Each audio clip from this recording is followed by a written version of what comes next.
unedited, tell the truth, and shame the devil. I love being black.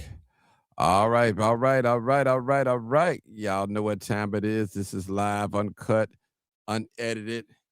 A little bit late today, but better late than never.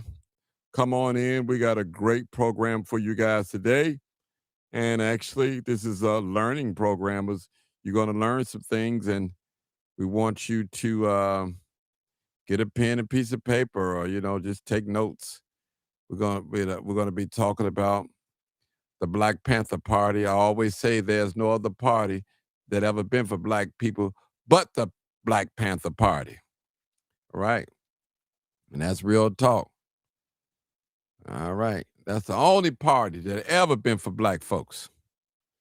You can say whatever you want. You can say Democrat this and Democrat that, but it was the Black Panther Party that was for black folks, man. Tell you, it's real talk. Come on in, people. I appreciate y'all tonight. This is live, uncut, unedited. We're talking about history tonight. Something that we should know. This is for educational purposes only.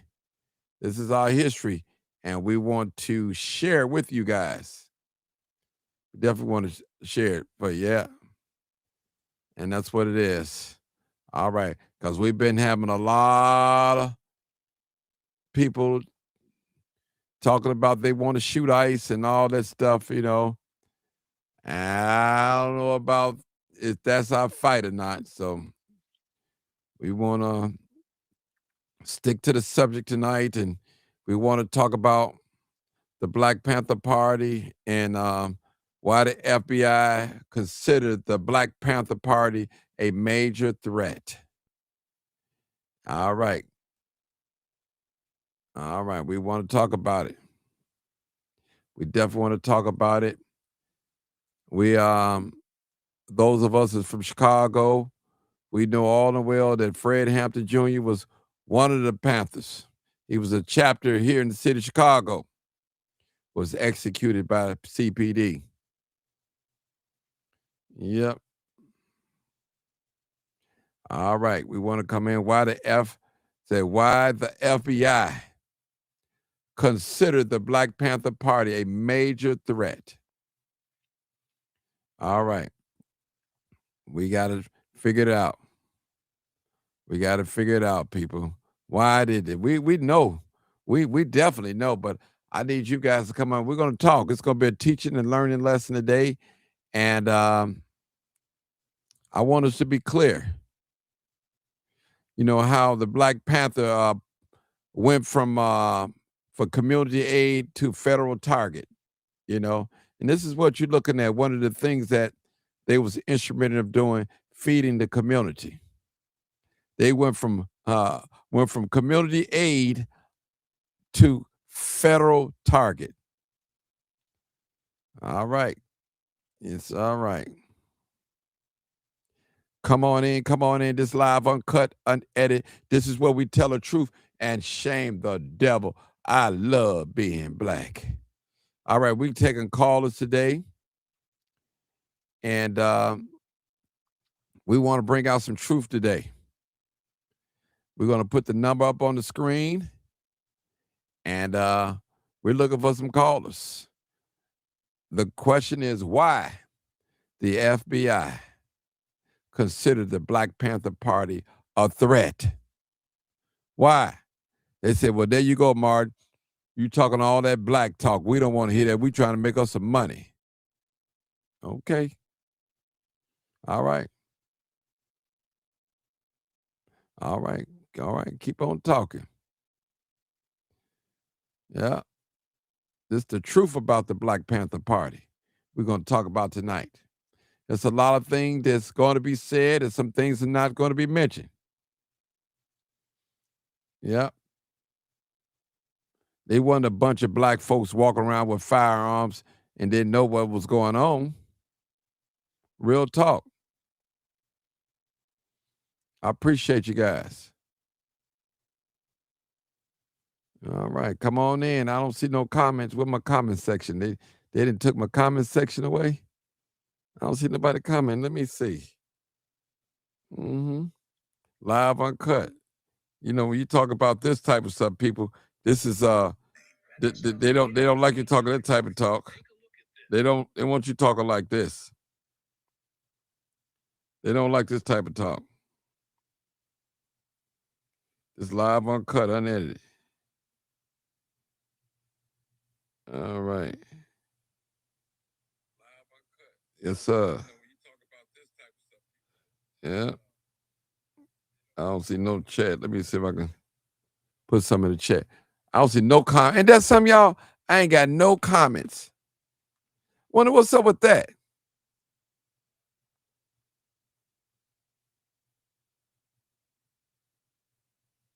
No comments. I can't even see the comments, people. And there's some, I'm talking about this, and there's some people. I can't believe this. I don't see not one comment. There. All right. Has joined. We got a call already.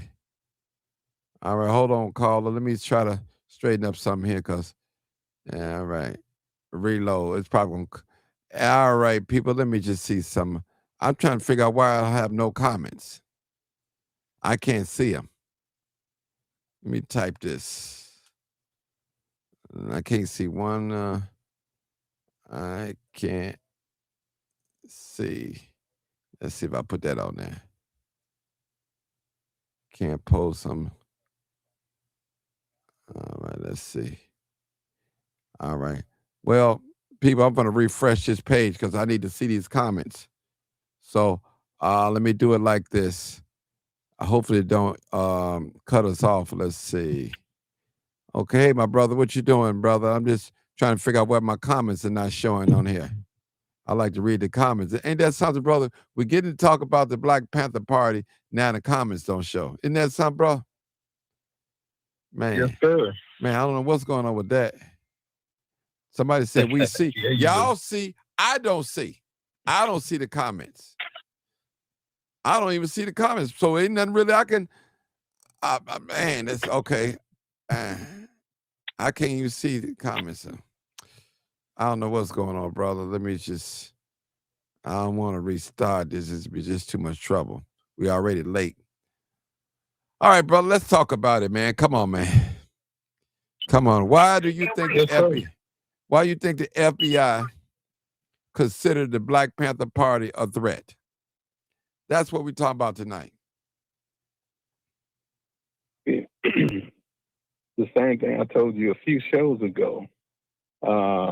Article 1, Section 2, Paragraph 3 of the Constitution of the United States refers to blacks as 3/5 of a human being. And the Dred Scott decision of the Supreme Court says that we are still slaves. And anybody, anytime, anywhere that wants to help black people, they're considered a threat and a target and public enemy number one. But why you think that? Why you think that? Because it's written and documented. Okay, I mean, look up okay. Look up. Go ahead. One more thing. Look up COINTELPRO. That's under the direction of J. Edgar Hoover, who started around 1919 to stop Marcus Messiah Garvey, who was trying to, anybody that signs up to help black people is an enemy of the state because slavery still exists. And America makes all her money off keeping black people down.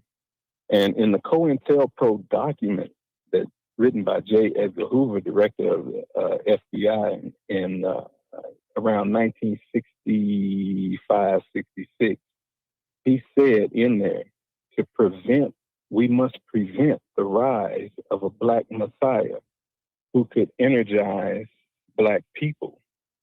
And he had a list of people. He had Stokely Carmichael, Malcolm X, Elijah Muhammad, Martin Luther King. And they were targeted. If any black man or person that wants to help black people is targeted for destruction. He's targeted to be wiped out. Okay. Why is it again? Let me ask this question. They considered this organization a threat when they was only trying to help their community. I mean, are they a threat to the white supremacists or to the? Well, there's no such thing as white supremacy. Well, in your eyes, it's not. I always said it is. No, it is. No, in reality's eyes. In reality eyes, what are white supreme in? What are white supreme? Whites, okay. They dominate. Listen, they dominate all the people's areas of activity. They dominate education. Hold on. Dominate. That's supreme. They over it. They control it. That's not the law enforcement. Come on now, brother. You tell me. You tell me one thing that black people dominate and control in this country. You tell me. You ever heard of sports? You ever heard of entertainment? No. Who's benefiting from sports? Us or them? Okay, you're changing the subject from no. First of all, we're not dominating. No, brother. We're not dominating nothing. First of all, they are the architects of it. They're getting paid for it. We work for them. We don't dominate the NBA and the NFL. Come on, brother. How many black coaches we got? Coaches don't play, brother. That's a different subject. We talking about the NBA. We still with the NBA now. How many black NBA owners we have? We still talking about the NBA. I'm talking about on the court. You're right. That's what I'm talking about. So, right. Who dominates? On the court, okay, hold on. Court, we dominate. Who dominates? The driver or the one that makes the car? It depends on what context you're talking in. You know what context I'm talking in. On an everyday. Okay. Other words. On an everyday use level, the driver dominates. No. As far as manufacturing, the company dominates. It depends on the context. Come on now, brother. You're supposed to be educated, and you can't play the word games with me, brother. Ain't no supposed to be. You need to send me. Don't set me up like that. No. You got to send me your bio because I got to check your credentials, brother. I got to. I got to check them. No, I got to check them. You can hear my credentials. No. Matter of fact, I speak more wisdom than this world has seen. No, you don't, brother. Not at all. Yes, I do. Not at all. Not at all, brother. Trust me. Yes, I do. Just because you don't understand it doesn't mean I don't. No, brother. You do not speak no more wisdom. Trust me. Trust me, brother. Yes, I do. No. You don't know it. You don't know it when you hear it. No. Come on. Yeah. Listen, you don't know it. First of all, you don't even respect the black woman. I know it. You don't even respect the black woman. You a damn lie. No, you don't. You a damn lie. I've seen you disrespect women on here. Lie. I've seen you disrespect the black woman. No, I haven't. Name one thing I said that was. Well, you know what? Listen, you can't do it. This is what I want to do for you. I'm gonna boot you off, and I'll talk to you the next show. All right? Or you can not come back no more. You gonna boot me off for what? You gonna boot me off for what? Because it's my show, and I want you gone. Have a nice day. All right. Because you hate black. All right, people. I had to get the ignorant man off of him because he's talking about he's a therapist. I can't tell. I ain't never seen a therapist just run their mouth. But anyway, let's get back to the program ahead. I can't see none of the comments, people. I'm so sorry. I don't know what's wrong with this screen, but I can't see none of the comments. I hope he don't never call back no more. All they got to do is tell us his name. We can Google him, see what he say, who he is. That's all we got to do. Now, 872-299-0808. Can't play them word games with me. I already know what time it is. Can't play it with me at all. At all. All right. Why the FBI considered the Black Panther Party a major threat?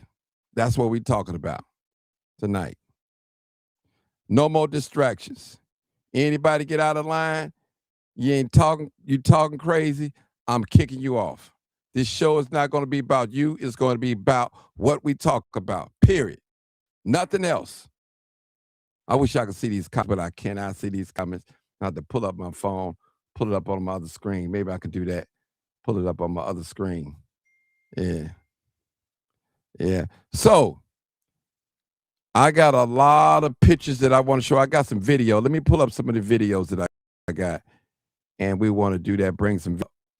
All right. And maybe we start a conversation from there. All right. This is what we got going on here, people. This is a picture right here. What you see right here on the screen is back in the 60s. We got a caller too. I'll get to the caller. This is how it started, people. They went from community aid. These are the Panther Party, original Black Panther Party that helped the community, help the people that look like them, that believe in protecting the community. This is what a lot of programs that you guys have, WIC and different things, they mimic it off the Black Panther Party. Trust me. They demonize the Black Panther Party. They demonize it. All right. Hey, Bill, go ahead. Yeah. Hey, Martin. I saw where you was going with your last caller, but I'm going to stick to... Thank you. Stick to the program. We wouldn't even mention him, nothing. All right, go ahead. The reason that they were the biggest threat was not because they were helping Black people, because the government gave them aid to help Black people. The threat was that they were not afraid of white supremacy. Anytime you get a Black man that could gather the masses and have them think on the same accord and not think what the white supremacy wants you to think, that's when you become a threat, especially when you're not afraid of them, because they operate on fear. We've seen over the years, even down to the street tribes, when the ones in Chicago were getting 20, 30,000 young men to let them be their voice and follow their direction, they became a threat. That's all I got to say right now. Okay, good, Bill. We're going to play a video real quick. We got a lot going on. All right. Thank you for... All right. Hold on. All right. We got a lot of trouble in the house. All right. Now, I want to bring this up. And the reason why I'm talking about this now, because there's a chapter from Philadelphia. They're talking about they want to protect people from ICE. You know, now Maisha Newton, the niece of Huey P. Newton, is taking legal action against groups, misrepresenting the Black Panther Party. She aims to protect her uncle's legacy from defamation. So this is a video. She's on here. She made a video. I'm gonna play the video for you guys. We're gonna put it up. Here it is. I'm gonna try to make this video as calmly as possible. My name is Maisha Newton. My father's name was Walter Newton. He was the brother of Huey Percy Newton, who started the Black Panther Party in Oakland, California. Okay? My handle name is Maisha 415 Newton. If you don't believe me, we just came out with the second book, The Roots of the Revolutionary Suicide. This is the roots of Huey P. Newton, okay? That's my father, okay? These are our grandparents, okay? There go Huey right there, okay? I got birth certificate, paperwork, and a whole bunch of Newtons who are ready to... Listen, this goes out to the Black Panther Party, the new United Black Panther Party, whoever's out there protesting with these Somalians. I'm about to get a cease and desist order against you, and I'm about to sue you. Because you guys are... You are not going to defame my uncle's name like that. We're not doing that. Y'all ain't no Black Panthers. What y'all, the cartoon motherfucking character? Y'all sitting out there and want to fight for an illegal who's taking away your housing, your benefits. kicking you out of your motherfucking shit, and you want to get up there and act like this is, we ain't doing this. And the cold part about it is that little space monkey up there talking about, you come up over here, we gonna do this. Nigga, you's a mark. You a mark, okay? That's right. Coming straight from a real Newton. And guess what? Your day of running around here pretending and wanting to be a Panther, a Black Panther, of the Black Panther Party is over. Watch this, player. Coming. All right, we're going to play it over again one more time. I'm going to try to make this video as calmly as possible. My name is Maisha Newton. My father's name was Walter Newton. He was the brother of Huey Percy Newton, who started the Black Panther Party in Oakland, California. Okay? My handle name is Maisha 415 Newton. If you don't believe me, we just came out with the second book, The Roots of the Revolutionary Suicide. This is the roots of Huey P. Newton, okay? That's my father, okay? These are our grandparents, okay? There go Huey right there, okay? I got birth certificate paperwork and a whole bunch of Newtons who are ready to listen. This goes out to the Black Panther Party, the new United Black Panther Party, whoever's out there protesting with these Somalians. I'm about to get a cease and desist order against you, and I'm about to sue you because you guys are... You are not going to defame my uncle's name like that. We're not doing that. Y'all ain't no Black Panthers. What y'all, the cartoon motherfucking character? Y'all sitting out there and want to fight for an illegal who's taking away your housing, your benefits, kicking you out of your motherfucking shit, and you want to get up there and act like this is, we ain't doing this. And the cold part about it is that little space monkey up there talking about, you come up over here, we gonna do this. Nigga, you's a mark. You a mark, okay? That's right. Coming straight from a real Newton. And guess what? Your day of running around here pretending and wanting to be a Panther, a Black Panther, of the Black Panther Party is over. Watch this, player. Coming for you. Wow, that's deep. That's deep, Bill. I know I had to start it over because I know, Bill, you couldn't hear it well. But that is deep. That is definitely deep. And who she's talking about? Yeah, it is. She's talking about this gentleman right here. And I think Paul, Chairman Paul. Person. Yeah, right here. And talking about Paul this. Person. Yeah. And I don't know anything about Paul. I promise you, people, I'm just going by what's going on here. I would love for Paul to come on this show and explain himself and talk to me. I would love. I reached out to him, so hopefully he'll be watching and be listening in. I'm going to send him the video. I should have tagged him in it. That's what I should have done. Tagged him in this video. But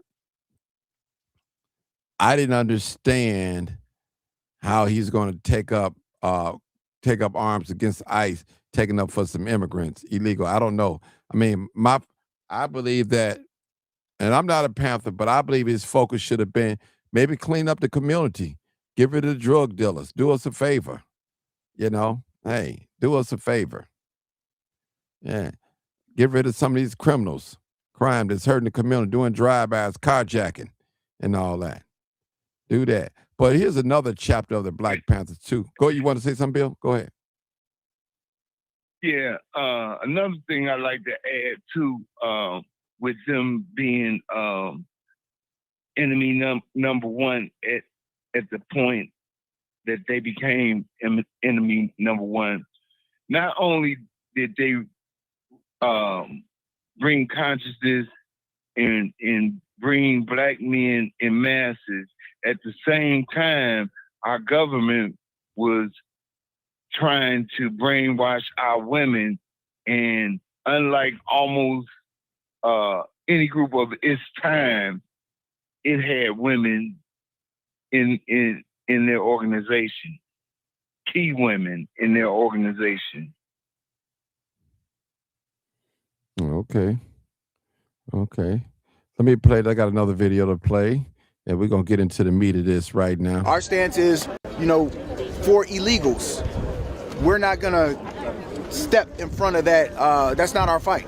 That has nothing to do with us. We're not going to step into that fight and going through the community defending somebody that we didn't even want to be here. You know what I mean? We got brought over here. We didn't want to be here. And this is a problem we've had since our shackled feet have hit the soil. So we've always had the SWAT teams coming in our communities, doing whatever they're doing, And sometimes, yes, they do pick up the wrong people and things of that nature. This is the same situation. It's just got a different name. It's a raid.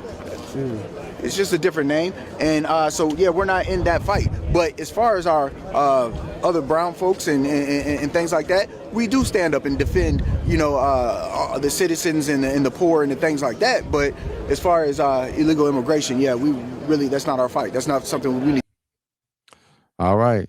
You heard that, brother? He said that's not our fight. And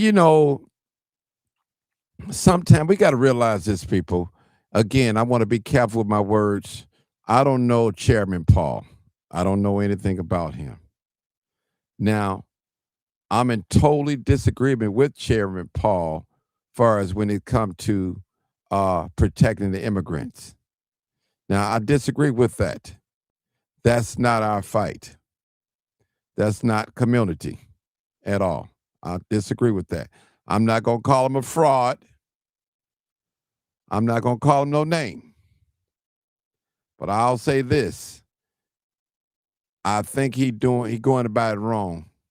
I think he's misinformed.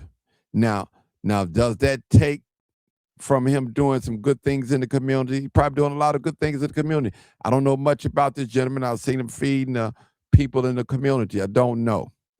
But I know it's a lot of blood and sweat in the Black Panther Party. And I always say it, Bill, there's no other party that ever been for black folks but the Black Panther Party. And that's real talk. And I stand on that. Yes, it is.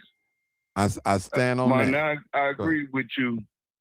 I agree with you. I'm not here to test or challenge his credentials or what he did. I don't care what he did. His direction of what he's doing is wrong because these people are here. It's like working against your own demise. Mm-hmm. These people are not here to help you. They've proven they not here to help you in any kind of shape, form, or fashion. They look down on you, the same ones that he's trying to protect. Mm-hmm. Including the protesters. Mm-hmm. Those are the same people he's protecting that when our people were in the same position, getting pulled over, shook down for no reason, police going in your house without warrants, people getting shot and killed at traffic stops.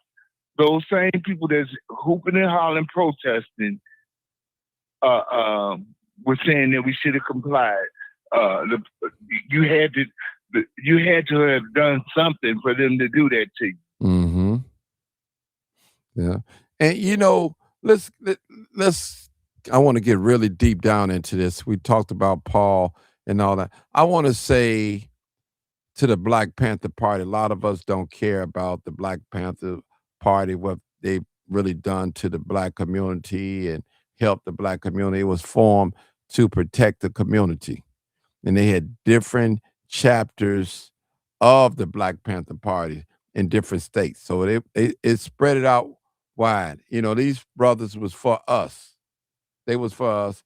They did what they could with the little that they had. And most people remember the Black Panther Party challenging the police. Bill, that's the first thing they said. Yeah, they stood up to the police.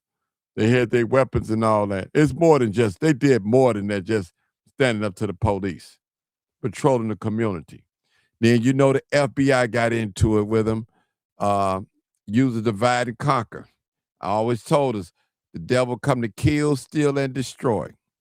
Anything a black man build up, get organized, here come the devil, kill, steal, and destroy. We call it white supremacies. Oh, that's what it is. Try to dismantle, divide and conquer. You grab what the weakest link in the movement, and you pay them some money to spy, to leak out some information. Real talk. When Fred Hampton got killed. I'm sorry, I said Jr. When Fred Hampton got killed, he was set up. He was set up, people. We all know he was set up. The man was only, what, 19, Bill? Young man. Young. But he knew how to resonate people. He could gather people together. And we always talk about him. That was dangerous. Yeah, that was dangerous. That's a threat. And you know what I think so, Bill? What keeps a lot of black people really going all out to do for other black people, they're afraid of the backlash of the white man. That's what even our politicians, we still talking about a threat. Even our own politicians, even our own policemen, they only go so far. And Bill, a lot of us, older people that are retired, we all of a sudden we become pro-black. But when we on these teacher jobs and when we on these in professional corporate America, we don't talk that black talk. We're quiet. Nope. We hush. We don't talk that talk. We wait till we retire. They rather appease. They boss the white people around them, rather than appease their own people. I guess you could sort of say sometimes our people take each other for granted. Yeah, because they know you still gonna be family. You still gonna be around. It's nothing that you can do. Mm-hmm. Now, I'm gonna be honest, Bill, tonight. I'm gonna be real honest. I like the fact that when I see black men standing up to the officers, police officers, I like that. For a reason, not picking, but for a reason. Because we know, now don't get me wrong, I appreciate the police, but the police need to be checked too as well, Bill. You know, a lot of times we get profiled driving a car because we got tinted windows or we're in a certain neighborhood.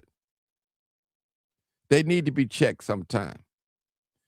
They're not going to do it in the white community. Yeah, they do. They do it only in the black community because they feel that we don't have no legal representation. We don't have no money, and we don't know nobody, and we don't know the law. Real talk. Yeah. And even with that. Yeah, go ahead, bro. Go ahead, Mark. These brothers, these Black Panther parties back in the day, and I'm not saying the ones that exist right now. You got different Black Panther parties. I'm not saying they're not doing nothing good. I would never say they're not. I like the concept that they're doing, but I want any chapter of the Black Panther Party do right by people. Do right for your people, the black people. We were designed to take care of the community, our people. Again, there's no other party that ever been for black people but the Black Panther Party. Real talk. A lot of our senior Panthers, they're dead and gone.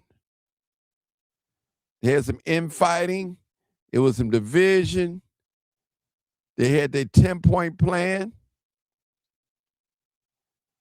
And they lived by it until the man came in and threw a monkey wrench in the program. Sometimes black organizations, we can't invite others.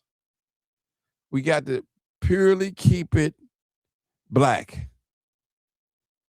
Some folks, and I'm talking about white. Leery of them too. Yeah, some folks and white folks, they like to dominate and control. You give them an inch, they're going to take a mile. And we don't want that. Now, this brother in Minnesota, Philadelphia, I don't know if he's working for the people or not, Bill. I don't know nothing about this brother. I know I appreciate whatever good that he's doing. But I'm in totally disagreement with this brother taking up for people trying to go against ICE. We're not fighting that fight, my brother.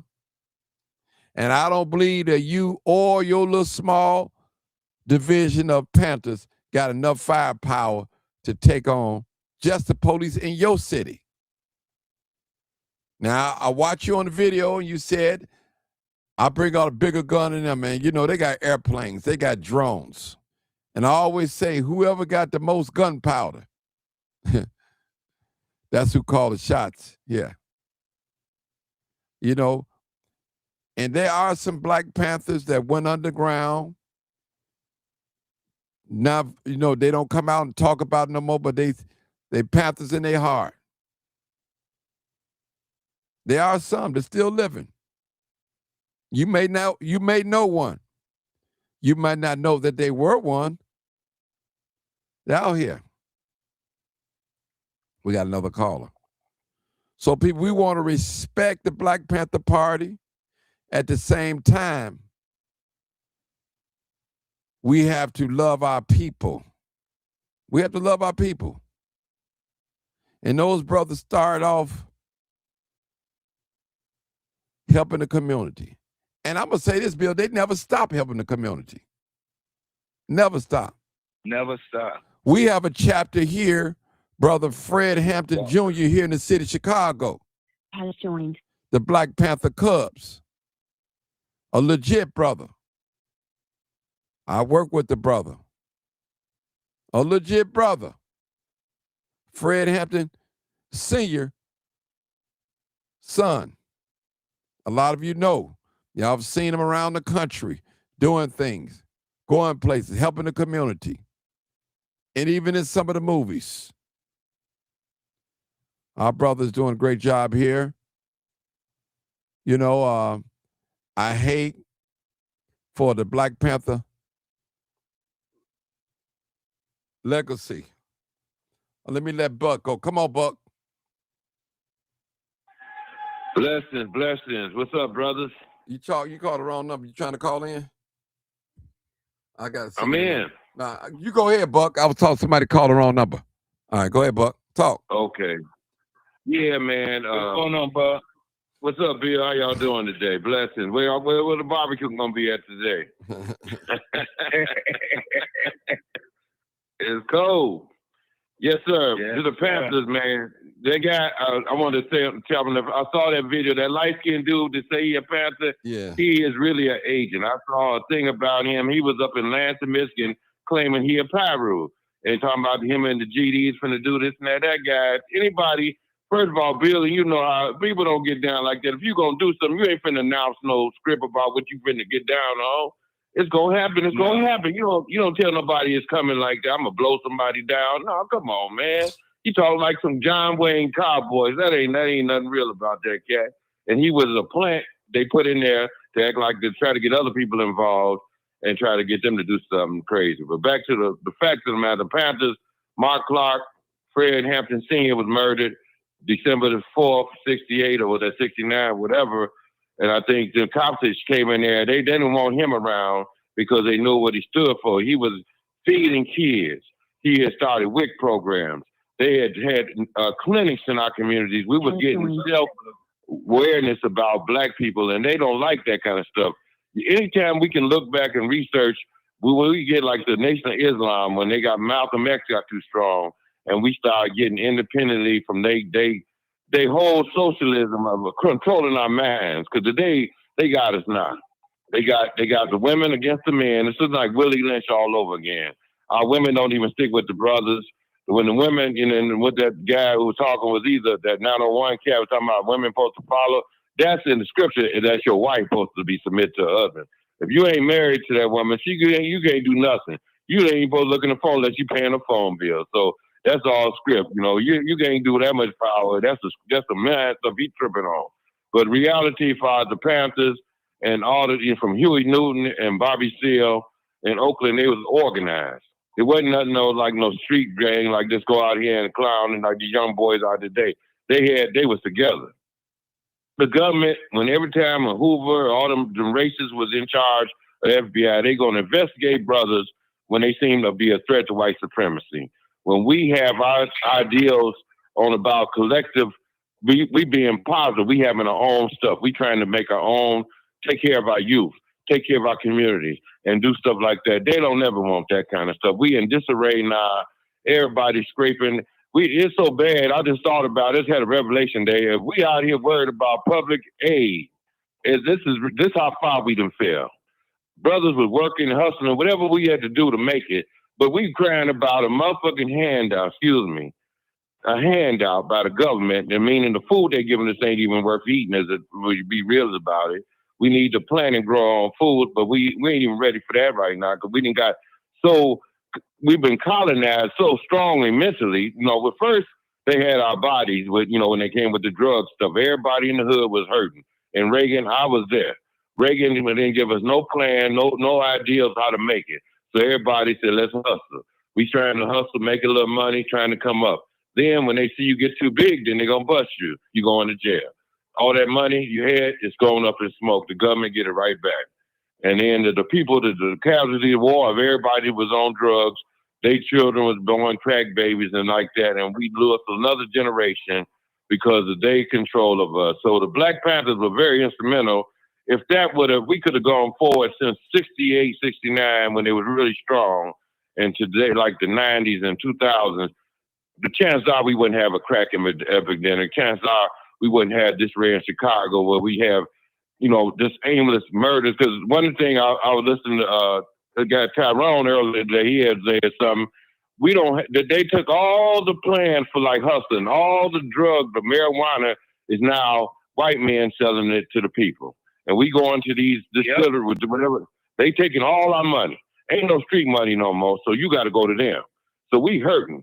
You think while people ain't hurting, they starving on the street? You think they ain't gonna rob somebody? They ain't gonna kill somebody if they you just like that lady got jumped up by them school kids. You think they gave a damn about a grown woman when they was fighting for survival? When your man is on survival mode, you don't care nothing about nothing. And it's a shame that we at that because we don't have these preachers only come out the only time these preachers came out when the property taxes went too high. Now they tried to show their face so they can get some of your money. So if they didn't come out, the people, they still want your tithes, but they not giving you nothing for it. But hope God is all there for everybody. But these preachers running game on us because we giving money to these churches. We don't own nothing. You can't have a meeting up there. You can't bring these young kids in there and give them some mentoring. They ain't trying to reach out to our community. And what I did learn today, I'm going to get off of here. I'm going to sit back. I'm not going, but I'm going to listen. That all these aldermen, the black aldermen today, Mark Carter and Tyrone did it live this earlier day about all them voted to give us black dispensaries in our community. The black people we put in office, all of them. There's only a few, Michelle Harris, a few others, only about, and then what's that guy, William Hall walked out to go to the bathroom, he didn't have to vote. All of them running game out here. They're playing us. We can't even trust our politicians. And it was the same way back in Daley. When Daley's father was in there, he had Dick Dawson. That's what they named Dawson Institute over there on 60-something right down by Kennedy King School. He was a very harsh supporter of Daley. He would always want to get black people to vote for this guy, even though we were living in projects and we was already segregated in Chicago. And these people, even after you look at Daley as Buck, yes, you didn't get off the plumb. We got to stay back on the train now. I understand that. I understand that. We're going to probably do a show about that. Yeah. I know exactly what you're talking about. I watched that live today too with Tyrone and Mark and another brother. So we're going to get to that, but I want to stick to this right now. Panthers was something for us. That was a grassroots organization that was started here in Oakland and all over our country where black people are. Mm-hmm. And, when our government see us get too close to each other, they're going to find a way to stop that. We're going to either fall out with each other or they're going to give us something else to distract us. Or then, even Huey Newton, he got killed in a drug deal. He was positive in one way, but however the circumstances brought him to that, they in those days, Panthers wouldn't let people deal drugs and other stuff in our community. And they would try to keep it clean and don't mess with, wouldn't mess with it. And gangs were like that too, because the people in the gangs in my community, even kids I knew that was on something, them guys wouldn't mess with nobody if they saw something in this brother. So I'm gonna sit back. I'm on here, but if somebody else want to comment, I'm gonna post up a Okay, little we bit. do have another call. Hey, 901. Hey, you're live, uncut, unedited. Come on, my brother. What's going on, Martin? What's going on with you? All right. All right. How you doing, brother? We Look, go ahead. No, yeah, you go ahead, because you killing the game. You killing the game. No, you no, got no. a lot of thought provoking topics. Yeah. Which we really appreciate. Right. We try Very to thought provoking. I mean, it's like go ahead, brother. I'm sorry. No, you go ahead. Finish talking. Go ahead. No, I'm saying because if you was just to switch it off and turn on the rest of these channels, you'll just see these women and men conversations and what we can't do and all the rest of that. The Corey Holcomb, Anton Daniels, it's a bunch of mess on there. But one of the things that we got to understand when it comes down to the population and race loyalty, which is number one in all of our ideologies and all of that. But we got to understand is something the Black Panther Party understood is that we're just 13% of the population as they reported, which means that you have to have alliances with other groups of people that's in the same similar circumstances that you find yourself in. And what a lot of people don't know is the Black Panther Party was not exclusively membership of Black people, of Black men. It was not. As a matter of fact, you had the Rainbow Coalition that grew out of it. You had the White Panther Party that he suggested, and they formed that in 1968. Upon doing my research, I just found out that it was international. I didn't know it was in the UK and in Nigeria. Basically, and I pulled something up I wanted to share real quick, if I could. Mm-hmm. It says, membership, the core membership of the predominantly African American as the party founding mission was to protect the Black neighborhoods from police brutality and empower the Black community. However, it was a Marxist-Leninist organization which prioritized class struggle over racial separatism. They believed that the working class people of all colors should unite against the ruling class. See, that's the threat. That's the key right there. Mm-hmm. See, they didn't mind that Black folks got together. That wasn't a problem. That Black people got together.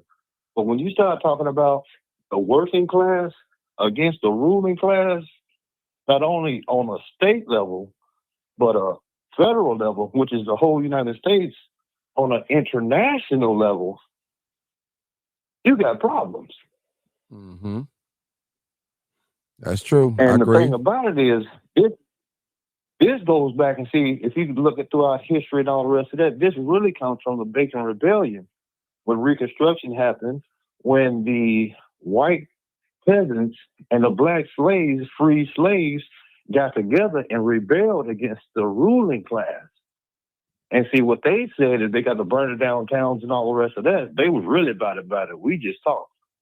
They was really about it. And what the ruling class said, we got to give them something. And then they created the ideology of race and color.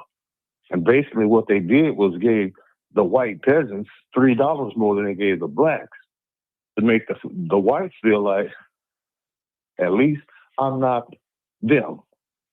And that's the same identity politics that happens today that we keep on falling for today. So this is a class issue. And now, what do you think about that? Okay, well, let me respond to that real quick. I'll respond with a receipt too. This is what I want to bring out when you talked about that. Let me bring it in. I need to do something here. Here it is. What I want to bring. I want to bring up something so we can. And that's good information, bro. That's definitely good information. All right, let me pull this up, and we want to talk about the 10-point plan that the Black Panther Party brought out. And I'm not going to go over it too real deep. I'm going to just pull it up on the screen. Can you guys see it on the screen? I can. I hope you guys can see it. All right. Not yet. Okay. Let me see. It's probably a little delayed. Let me see if it's up there. Yeah, it's up there. Okay. All right, let me just make this screen large where I could just put this up by itself. Okay. All right. 1966, the Black Panther Party 10-point program. This is what they had. They said, written October the 15th, 1966, the Black Panther Party 10-point program outlines a clear set of demands aimed at achieving justice, equality, and self-determination for Black communities. Framed as a response to systematic racism and economic exploitation, the document calls for structural change and community empowerment through education and housing. Now, the first point is we're not going to go through every last one. We're going to read the ones. Okay. It says we want freedom. We want power to determine the destiny of our Black community. Talking about Black folks now. We want full employment for our people. Point 3, we want an end to robbery by the capitalists of our Black community. They're talking about Black folks. 4, we want decent housing fit for the shelter of human beings. All right. Point 5, we want education for our people that exposes the true nature of this Deacon American society. I'm sorry, I probably pronounced it wrong. We want education that teaches us our true history and our role in the present day society. Point 6, we want all Black men to be exempt from military service. We want an immediate end to police brutality and the murder of Black people. Number 8, we want freedom for all Black men held in federal, state, county, and city prisons and jail. That's why you hear a lot of them Black Panther brothers say, free them all, free them all. We want all Black people, when brought to trial, to be tried in the court by a jury of their peer group or people from their Black communities, as defined by the Constitution of the United States. Number 10, point 10, we want land, bread, housing, education, clothing, justice, and peace. These are the things that they wanted for Black people. Now, these are things that they want for Black people. Now, you're right, my brother. They did open their arms out, expanded to all over. But it was Black first. That's how they originally started, for Black people. And I understand what you said. I don't defute nothing you said, my brother 901. Great point. But I wanted to bring this out. This is like they Bill of Rights in a sense, their 10-point plan. And this is what they built up on right there. This is what they built on. All right. Hold on. Brilliantly. Go ahead, bro. What'd you say, 901? Okay. I said brilliantly stated, and what Martin is actually pointing out is that although they had alliances and was looking out for everybody else, if you notice what he just read, he said, okay, these are the things you are fighting for, and these are the things we are fighting for our people. Mm-hmm. So it was in addition to, because they realized that the numbers were low and everything, and as if you continue to study up on them, you'll find out that philosophy, they said, okay, we got to take this and expand this, because we see now that if we go with those direct 10 right there, which we want for our community, which they still adhere to, they understood that they would need allies. Mm-hmm. And by them needing, it's people that's in the same and similar circumstances. And what I'm starting to see today is that we're headed the wrong direction. Mm-hmm. So it was an expansion. You're absolutely right on that. You see what I'm saying? In other words, we can shoot for what we need for our community. Mm-hmm. And we can advocate for that. And then we can advocate for have other alliances with other people in the same similar circumstances, and we can work together, because the ultimate key, people think it was particularly about African American Blacks. Yes, it is. 100% agree. But the true fight was against the working class, against the ruling class. Mm-hmm. Okay. which is brilliant if you think about it. And I'll be quiet. No. I want to agree. I agree with you because the Black Panthers really became a threat when they start having allies. I agree with you. You know, when they get the poor whites, that was really like, they was like, okay, we can't let this happen. You're right, brother. So I didn't disagree with anything you're saying, but they was black first, but they had to extend out. They extended their hand out, you know? Yeah. Okay. What really blew my mind, Mark, was not only they got the ones here in the United States, they did it internationally. So you know that's a problem. So you're attacking the whole structure of white supremacy all over the globe. That was the problem. And then hold on there, be quiet. Then think about this here. You had Dr. King, you had Kennedy, you had the Civil Rights Movement. So there was momentum that was going on. When there was a push, and they push him over, that's what they talking about. Okay, let's go to the next caller. We stay on the panel. Okay, 206. Hey, how you doing? Hey, man. Good to hear from you. Greetings to you and the callers and listeners. The caller, the fellow that was talking now, said a lot of interesting stuff. And Black Panther Party was, a lot of people don't realize they had them in Australia. The Aborigines had a Black Panther Party. The Tamil in southern India not only have a Black Panther Party, but they have a Black Panther Party that's active today, that's still active. They also had Black Panther Party in South Africa. Fascinating history. But it sounds like the brother, a couple questions for the brother that was talking. Let me ask you this, and I don't agree or disagree. I just need some clarification for myself, and you might be able to offer it. What I think is the most important question is this struggle that we're involved in here in the United States of America. Black people, African Americans, foundational Black Americans, whatever you want to call us, is ours, in your opinion, to your knowledge, is our struggle primarily racial or class? That's a good question. That's a good question. That's a very good question. Yes, and the thing about it, that's one of those complex issues and everything like that. That's why I disagree with sitting on the couch, because actually, if you think about it, it's both. It's actually both. It's what both. Is it primarily, in your opinion? You say primarily, it's not one of those things which you say one or two. It's not one of those all things. You know what I mean? It can be. Why not? Both things can be, because both things can be true at the same time. So when you say but when you say primarily, basically what we're doing is putting ourselves in a box, and that's what I feel we're doing now. When we say primarily, when I ask primarily, which is the greater problem? We're putting ourselves in a box. Yeah, when you say primarily, which one is the issue?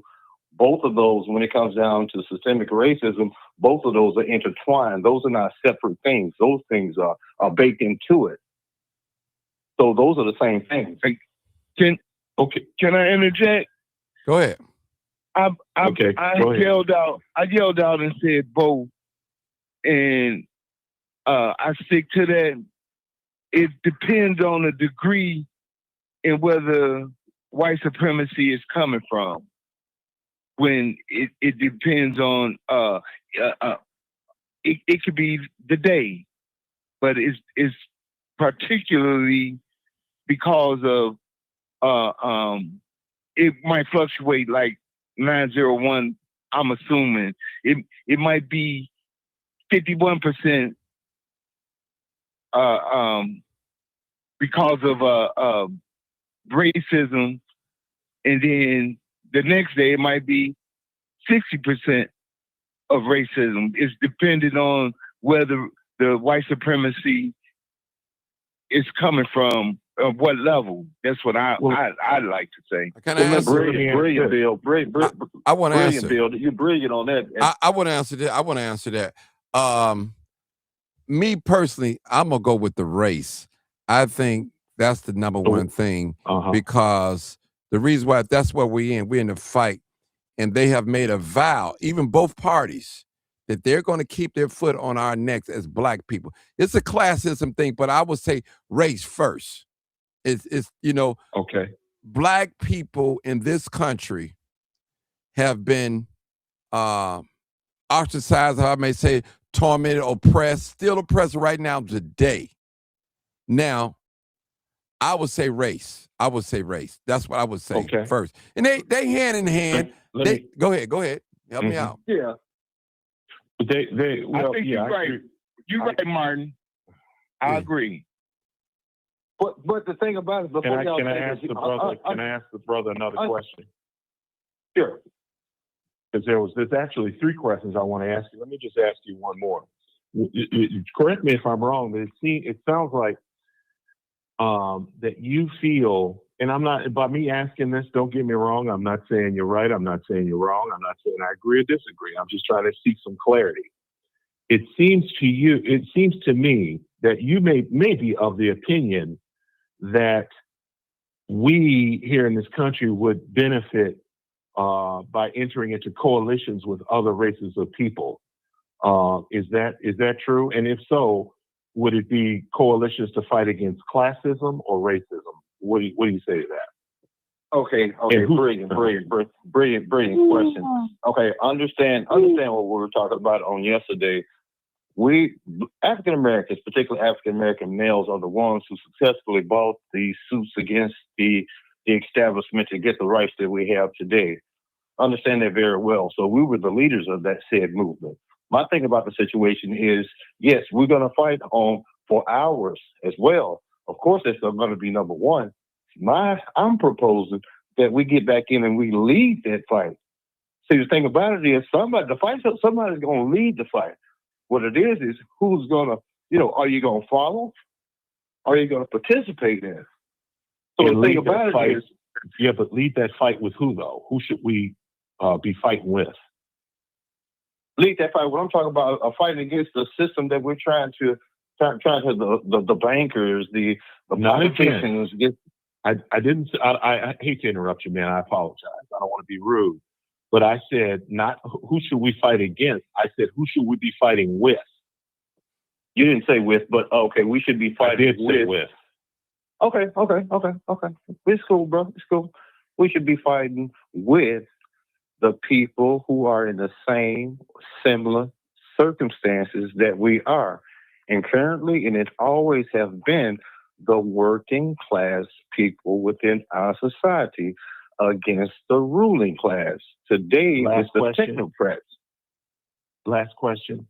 How is what you're saying any different to what Paul Birdsong is saying? What is Paul Bird? Who is Paul Birdsong? That is the chairman. Black Panther. Yeah. Okay. And what is he saying? He's saying, to me, it sounds like he's saying exactly what you're saying. You don't know who Paul Birdsong is?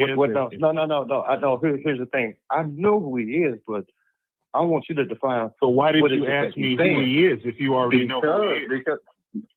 Because I want you to ask me the question, what is he standing for? What is he fighting against? I'm only asking the questions that I'm going to ask. I can't ask the questions you want me to ask. That doesn't make any sense. I'm asking for clarification. No, it doesn't. Because you it doesn't. Because it doesn't to me either. Can I say something? Go ahead, Bill. Please do. I feel what you're saying, 206, strongly, and what Martin's saying, to the degree that we have fought alongside with other races and have been manipulated all the way along the line. And yes, Martin, the racism, it does kind of outweigh the classism when it comes to us as a whole. When you sit back and add the classism and put it direct on the same level of the racism, then that's when you open the door for other races to come and fight a fight that we need to fight by ourselves and let them fight their fight. The classism, it plays a part, but the racism is what need to be brought first and foremost due to the fact, just like you just said, Martin, it was the color of our skin that put us in the class that we in. It's the color of our skin that made people hate us for whatever degree they hate us. From the Jim Crow up to drugs and everything else. Because if it wasn't just racism and it was classism, they could have dropped those drugs and guns in the German and Polish community. They did it out of the hate for our skin. So that is our fight as a unit. Well, Thank you. I understand what you're saying, Bill, and that's very interesting what you're saying. And there's a lot of truth, and that's one of the things as, you know, a black movement or African Americans, what we have to look at, like you said, we have to look at what was a failure when it came down to our part. Where did we fall at? Where did we fall? How did we fall? How did we protect ourselves against those things that was actually infiltrated? And basically what happened, and you'll see that today, we had people that looked like us got into the movement and tore that movement up by working with them. Now you talk about, I understand what y'all saying when it comes down to black and classism. We're at the bottom. We're at the bottom on every economic scale.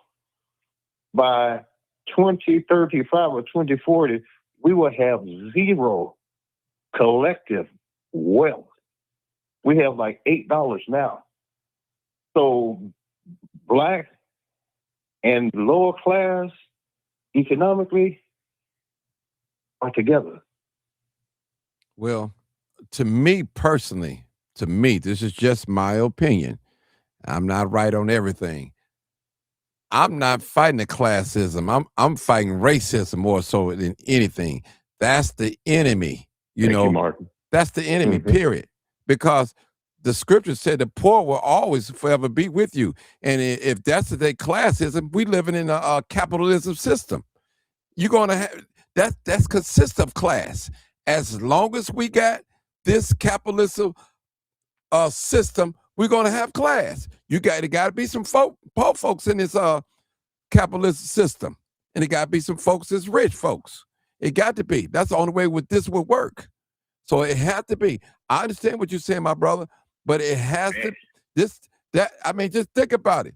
You talking about capitalism, and you talk about that. You good with finance. It's all about the top staying on top. That's classism. We don't want to go to the top of the class. Don't want to go to the lower class. So my thing is, we can't. Okay, let me say this. A lot of us, which is nothing wrong with it, we seek out finance. We want to be rich. But white people not only fighting for riches, but they fighting for power. Power to get things done. You know, I told a brother the other day, white people going to be dead and gone, man, and still running the country. Why? Because all their policies are in play. All their policies. Why you think in these black communities right here in the city of Chicago, you probably don't have 10% white people live in some of these communities, but yet their policies is running everything. You don't see white folks in some of these communities walking up and down the street and all that. You might see them drive by. You see black faces in high places making decisions. Real talk. So, brother, I understand what you're saying, but classism is secondary to racism to me.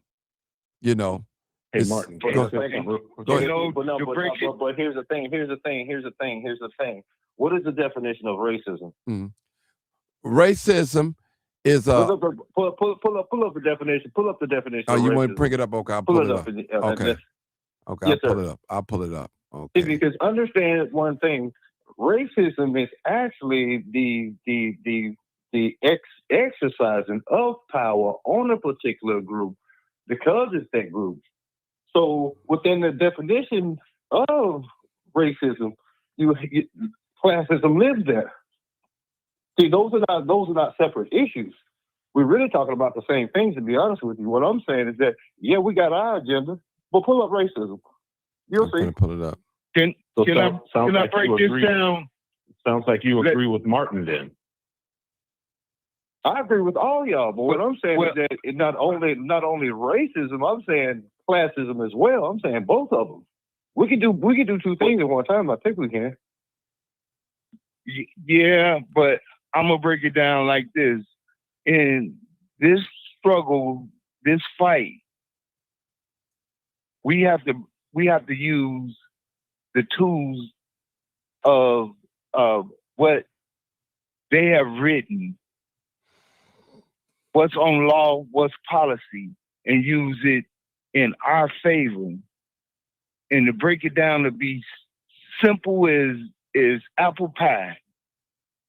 The laws in the policies that's on book, you cannot bring someone a lawsuit per se for classism.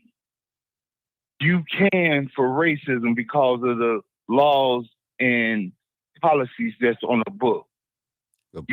I have not known of anybody to be able to bring somebody to court or justice for classism. That's how I'm breaking it down. I can understand what you're saying, Bill. Bill, you getting real deep and profound on those things. I appreciate it because you got some really very good arguments. But if we read the definition of racism, prejudice, discrimination, antagonism by an individual, community, or institution against a person or people on the basis of their membership in a particular racial or ethnic group. Typically one is minority or marginalized. So those things, so in other words, it's baked into that definition. So when you describe racism, you're really describing classism because it makes up the racism and housing policies and everything through your banking systems, through the political process, through brutality, through going to the bank and trying to get loans and the redlining and devaluing of the homes. That's how you practice racism or prejudice. What begot the other, in your opinion?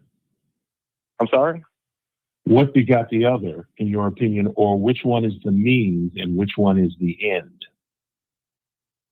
The means is the classism. Okay. The vehicle is the racism. The means is the classism and the vehicle is racism. The means and the vehicle is the same thing. So Brother, are you going? So what do you disagree? Do you disagree with anything in that definition? Well, I didn't ask anything about the definition. Well, let me tell you where I'm coming from, and I'll take it back to the Stonewall Rebellion, 1739 in South Carolina. It's an interesting, and I'll make it brief. I promise I'll make it brief. The concept of a white race, according to historian Theodore Allen, the concept of a white race was primarily fashioned out of the Stonewall Rebellion. The issue was race, and to use a tool to make the colonialist racial image concrete, they invented classism. And that's classism between the landowners, the non-landowners, the blacks, the whites, the Indians. But it started out, and correct me if I'm wrong, but it started out as a racial conflict. They came up with a class conflict to help further their power and influence to bring their racial vision into fruition. Does that make sense? Maybe it doesn't. I don't know. It kind of does what you're basically saying, but the initial. But I don't disagree with you. I don't disagree. No. You got to just twist it just a little bit. It started off as a class issue, and how they resolved that issue was to pay the whites a little bit more than they paid the blacks. It's under Bacon's Rebellion. That's when it was actually invented. So think about it. They had all the land. Those white immigrants and everything, they were sharecropping. We had just got out of slavery, and the bridge was so far, so deep, that the blacks and the indentured servants got together and started a rebellion. And so they said, we could never have this again. We have to find a way to separate these people. So what they did was they started paying them, the whites, a little bit more. They started giving them free land, and slaves didn't get anything. So the whites served as a buffer class for them. So they was brilliant in their tactics. Okay. Yeah. Y'all get but deep, you right there on it. You right there on it. You right there on it. You own it. This is a deep conversation. And but class, bring it back to the. Yeah, go ahead. Go ahead to 206. Bring it back. No. I was wrong. I interrupted Bill. My signal's bad. Go ahead, Bill. The one thing at hand when we talking about the fight, we talking about the fight in America, which racism outweighs the classism. The classism started over in Europe and other places that these people inhabited and conquered and dominated their own. But on the record, like I said, we have to use what they made into law, their laws and policies, and talk about what's happening here, because we can't go all the way into the classism that they use in other lands. This just like being us delineating and acknowledging ourselves as foundational Black Americans through our lineage, and not letting other Black people from other parts of the world and country leech on to what we fought for, our forefathers fought for, especially when they don't identify with being Black most of the time. Anyway, we have to start and make people accountable for their actions here. That's all I got to say. I want to. Here's the thing, Bill.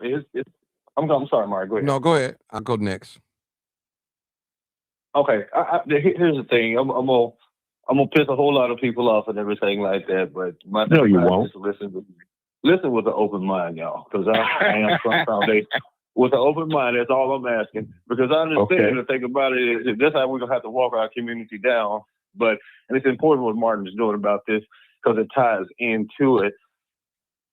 Foundational Black America and the movement that's going on, that is a COINTEL CIA operation. If you look at the leader of it, if you go to the website, on his website, it says, we're not an organization. We're not trying to go toward nothing. We're basically a lineage. And basically what they have done is hijack something that's very important. Because when you say foundational Black Americans, you're saying me, my family, your family, and all the Black people that's in the United States who are descendants from slavery. They did not get our permission. They did not need our permission or anything like that. But the thing about the situation is they're not advocating for anything. And they're basically talking about delineation. And I do find delineation needs to be adhered to and recognized. But I've been preaching this for years, because basically what those foreigners did, particularly the Black ones, we're the ones who advocated for them to come over and everything. What they did was they came into our house and wiped their feet on their muddy feet on our white carpets. Yes, they did. They did do that. But the thing about it is this: Foundation of Black Americans Association. My suggestion would be he trademarked that. And if he was really about the advancement of African Americans, Foundation of Black Americans, he would relinquish that trademark and let us go ahead and start PACs, let us start putting money together, let us go ahead and start establishing banks, let us get us some rules, let us get some bylaws, let us get us some bases set up in each state where we start putting and running our own candidates. You see what I'm saying? And see, basically, the only thing they're saying is delineation. Okay, after delineation, then what?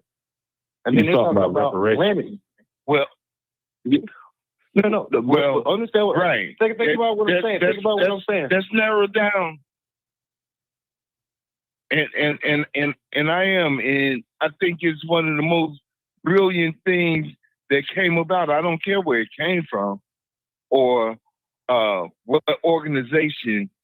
This is taking a step ahead of the powers that be, because we see the tactics that they've been using, all of these studies, when we got brilliant people right here on this line that's able to break this whole reparation thing down. Their obstacle that they're presenting to themselves and to the rest of America is that's too much money. We don't even know where this money, who it's supposed to be going to. We didn't figure it out who it's supposed to go to. So that's not an obstacle. That don't need to be in the study. You don't have to worry about paying reparations to a melanated Dominican Republic. That's not the argument, Bill, because they don't qualify for it. They don't even qualify for it. They're not even. They don't. Not up under the lineage. So no, we see. No. I see. There's been an obstacle in the very beginning. That's the number one obstacle. No, that's the Bill. Here's the thing. That's not the obstacle. Besides, they don't want to pay in the first place. No. Not only that, but if you look at it, the Foundation of Black American Association, or whatever you want to call it, they've been they've been up and running for 6 years. 6 years they've been up and running. They don't have a charter. They don't have bylaws. They don't even have a mission statement. What they have is 3 or 4 or 1 page on their website, and the rest of that stuff is selling T-shirts. Yeah, but they tell you why they don't have that, though.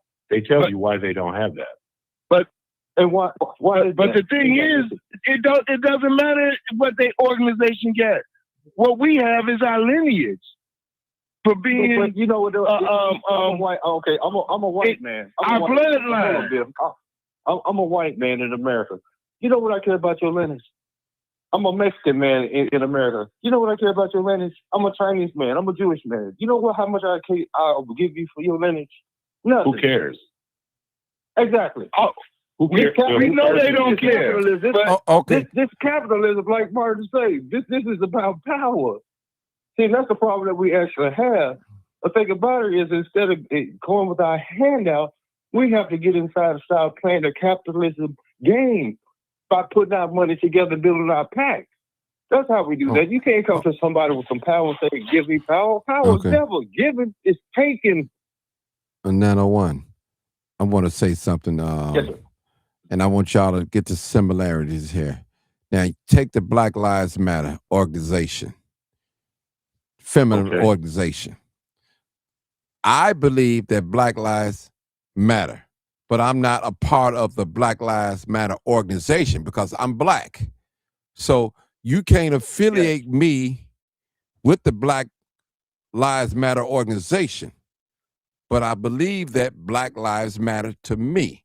So what I'm saying is what Bill is saying about Foundation Black Americans. You know, it may be a little organization, whatever they got going on, but the purpose, I believe this is what Bill's saying, I could be wrong. The purpose of Foundation Black America is to separate us from all other black people so we can get the reparation money, who the money can go directly to. this reparation that we're talking about is not for all black people. It's just not for all black people, period.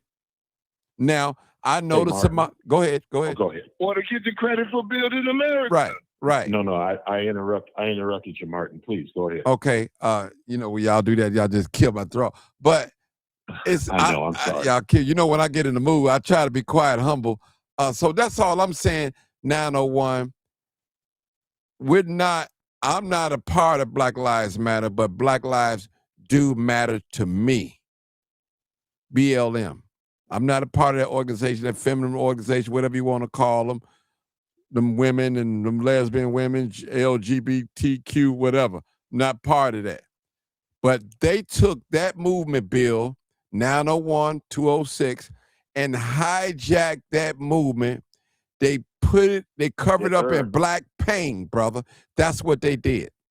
Yes, sir. They took the black pain and hijacked that movement, and wrapped themselves into it. And that's what we see today, brother.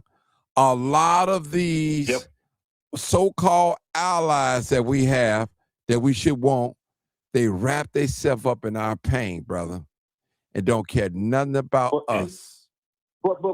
And Martin, here's the thing. Here's the thing. Real quick. Here's the thing. 901. Let me just say this. Let me just say this real quick.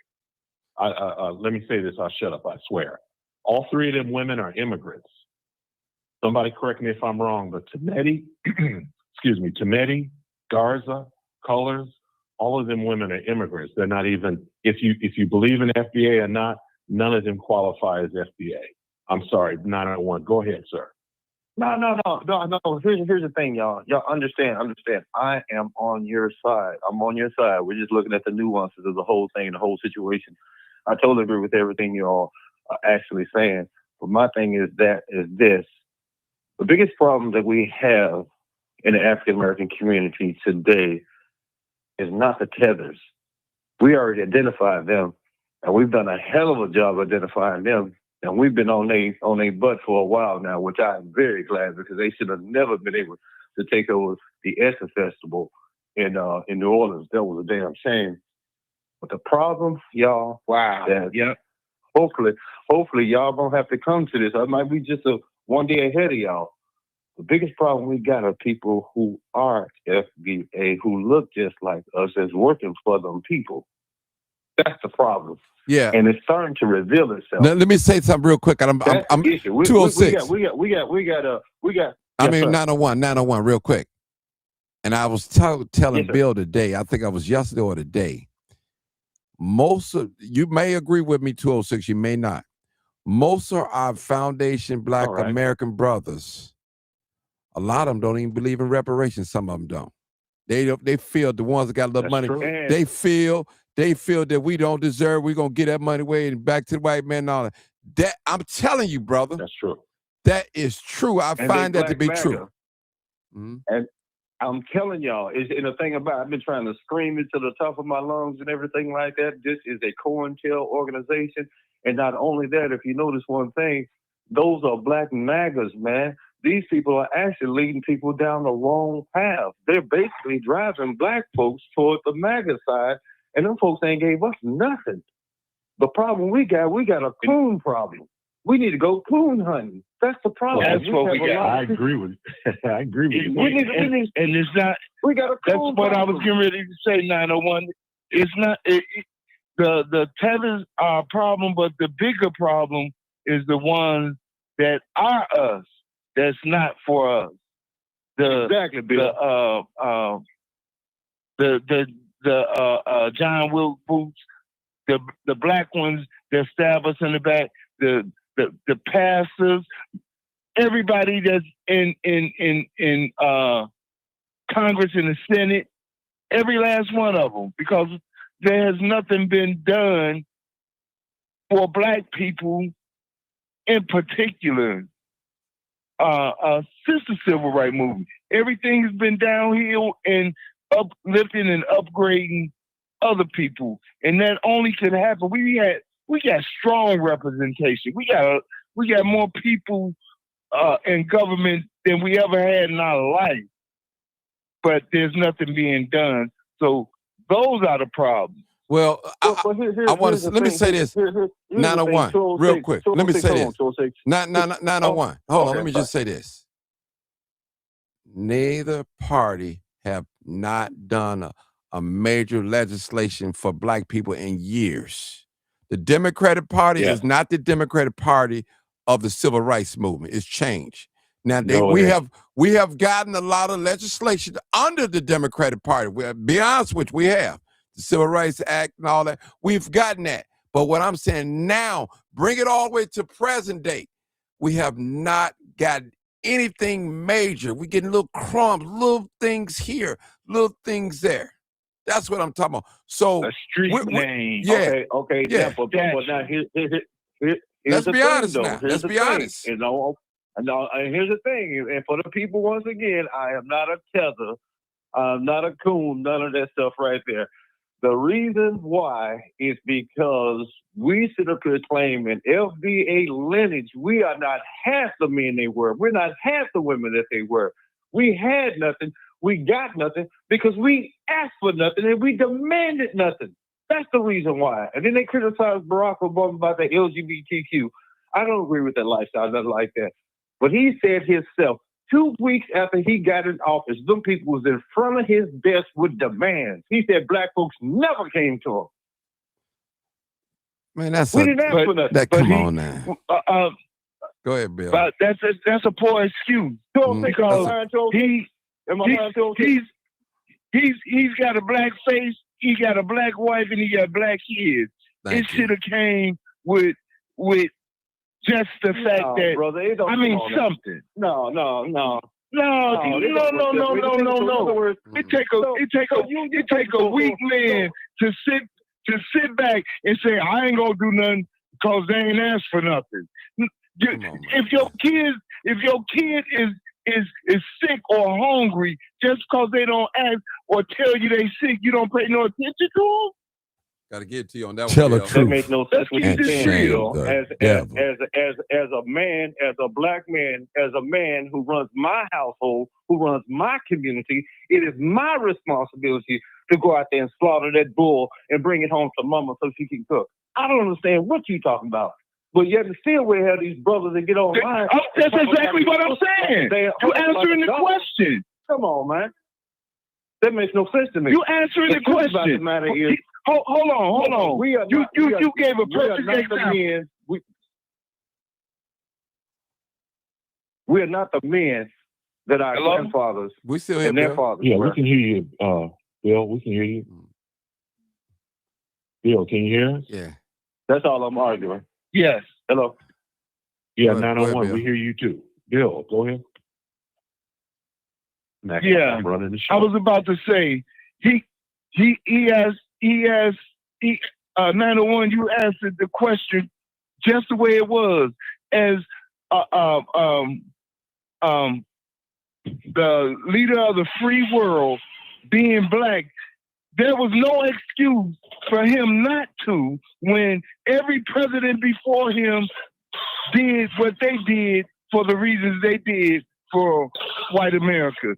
And here's the thing. He had major influence before he made president and after. We still don't have a crime bill act, a hate crime bill. And we're the most hated people that walk the face of this earth. Are you insane? A black man, all of the ones is there. There has not been no race of people. Hold on, let me finish. Let me finish. And the least that he should have been doing something. You don't have to ask. There's a obligation that you should have as a president to everybody, but there's also an obligation that you should have for your people. Not a sorority, not a fraternity, not everything that the Democratic Party tell you to do.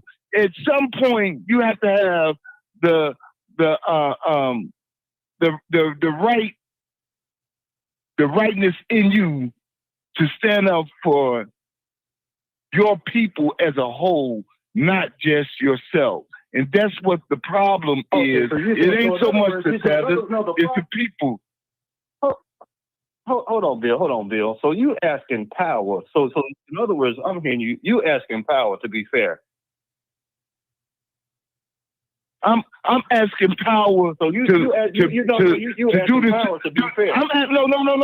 I'm asking power to do the same thing that power been seeing everybody else in Congress and the Senate doing.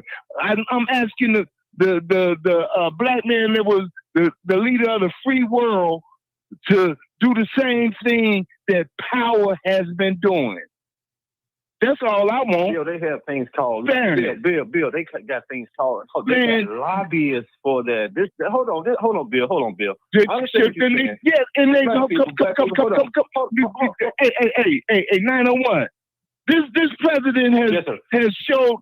I don't agree with everything that he do, but he has exposed so much that Barack Obama and any other president could have did. This man walked in the office and signed 100 and some executive orders and acted on them. He told you exactly what you was going to do. And I'm not holding him up as our savior, but I'm saying let's call a spade, man. We got all of these people that's been representing us, that's misrepresenting us. And I don't care about a strong black man. A strong black man and a strong black woman is not gonna.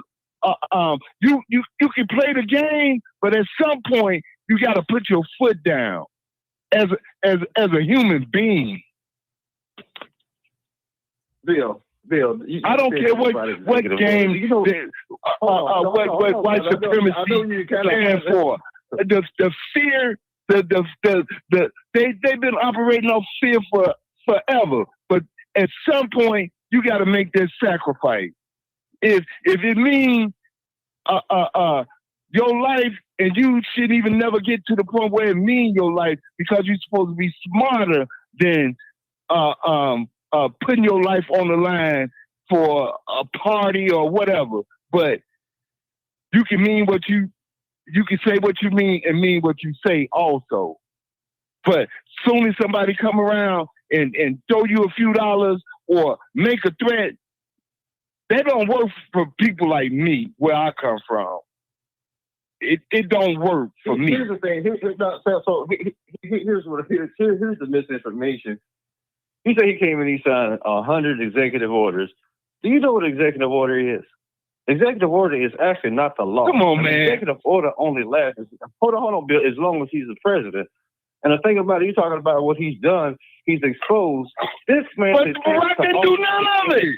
Hold on. A trillionaire 3 times over in 1 year. That's what I'm saying. That's what I'm saying. The thing about it, sometimes we talk this talk, but we don't even understand is that what we fighting for, we actually advocating for. You advocating for white supremacy and don't realize it. I am not advocating for white supremacy. I'm advocating, and I understand what an executive order is. What I'm saying, the same way that he came in and did what he did, instead of sitting back and saying, my hands are tied. I can't do nothing. Republicans got the House and the Senate. Yeah, all of that's true. All of that's true. Can I say one thing before the next caller? Go ahead, 206. Great conversation, fellas. I love it. And it sounds like both of you are sincere instead of, sometimes what we get. And I'm not falling down on either side because I think both of you have magnificent points. But I just so happen to have been talking to somebody about this. Presidential executive orders last indefinitely. They don't last until the president's out of office.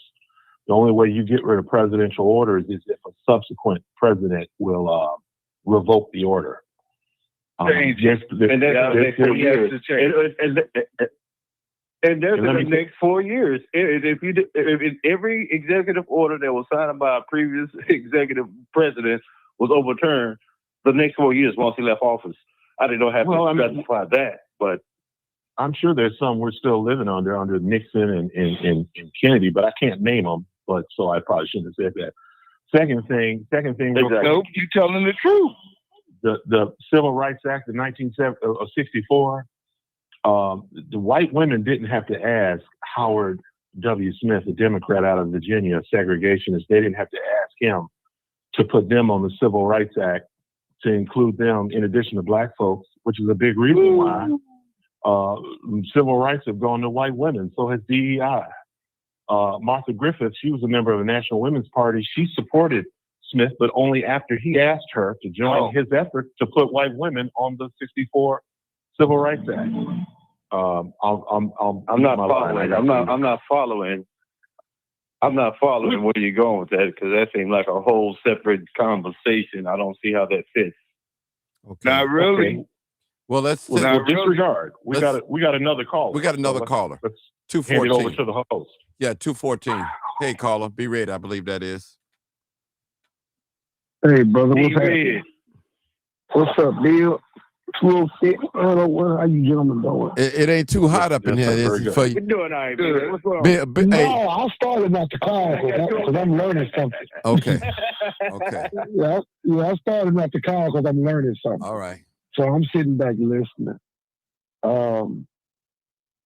There are the definitions for racism and classism. There are two definitions. One is racism, one is classism. Do they intertwine with each other? Yeah, they do.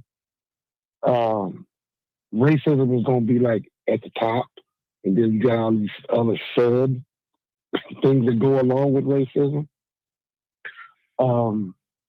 This is a heck of an interesting conversation, because I actually thought it was going to be about the Panther Party, but it did end up, but we on it to is actually. It is.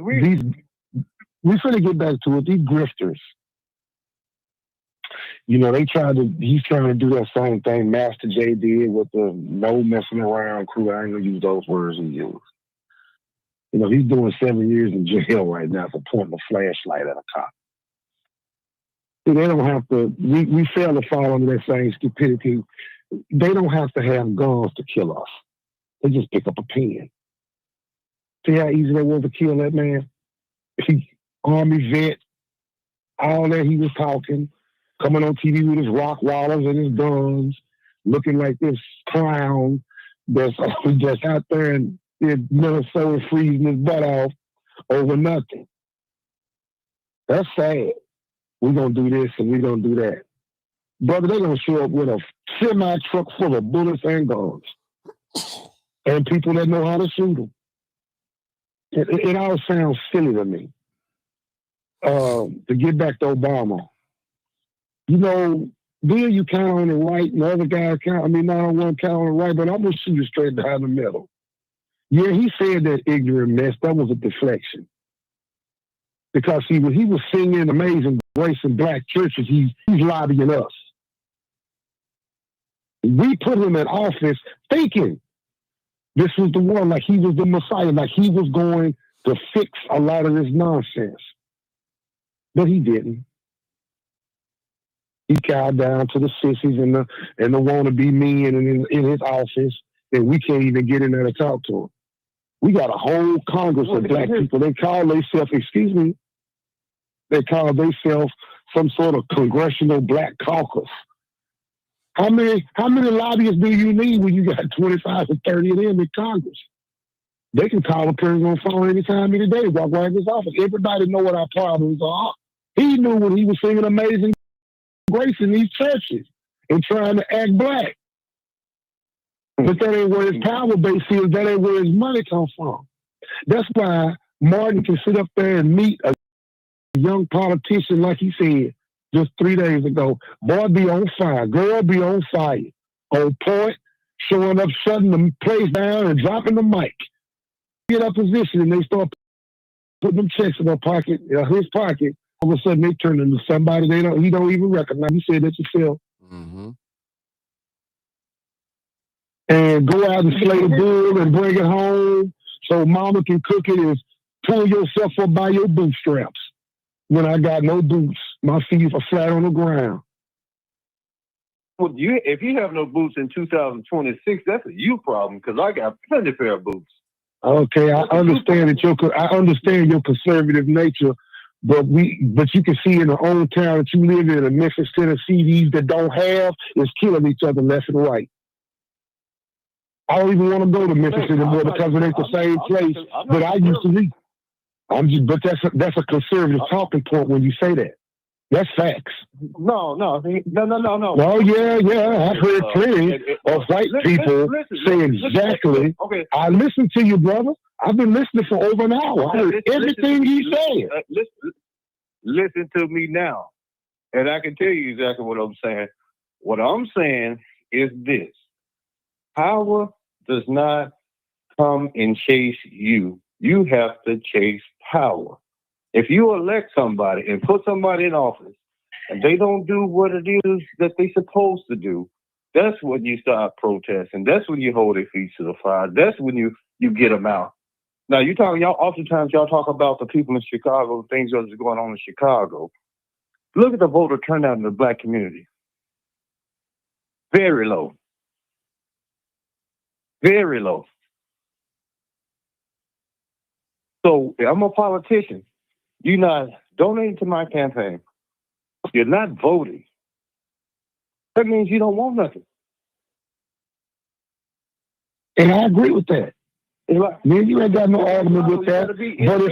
But if that's the case, don't bring your ass to my church singing Amazing Grace and begging for me to do something for you. I agree. See, they do that far too much. You ain't got nothing to do with us once you get to where you are. But when you need us, you down there serving soup to the homeless, but you won't provide nothing for them. You down in our churches begging our pastors to get the permission to come into church Sunday because so-and-so is coming to speak. I done been through all of that. And it's just like Martin said, they get in office and, we don't want to hear nothing you got to say. No, we don't want to fix the problem with the black colleges and you owe us trillions of dollars. They don't want to do that. Hold on, man. Hold on, brother. Hold on, brother. Now, here's the thing, and I want some of the ladies to speak up in the chat and everything like that. Tell me if I'm wrong, because you said something about when I said that. I'm going to say this again, and I do believe this. We ask our black women to follow us, but where are we leading to? I'm going to tell you something that's real. Since you want to bring it up, I'm going to tell you. I think it's a damn shame that black men are sitting around here with their head to the ground, scratching when they ain't itching and blaming women for some things that we should be doing. And then coming against these sisters and everything like that. Tell me the last time you saw black men's damn move. That's a whole other conversation. That's another show. That's another show. We've done that show. Martin might get it back around to that show again in a few more weeks or so. We've had women call in and we didn't talk to the women, they didn't talk to us. You know, I lead my household. Okay. As a black man, I'm gonna say, as a black man, yeah, Martin said all the time, as a black man, yeah, I've done good for myself by the grace of God, hard work, and all the rest of that. But me, as a community, as a black man, and I'm ashamed to say it, but I got to say it, and everything like that, I have failed my community. Period. How's that? How'd you do that? Look at my community. Get us down. Well, I see it.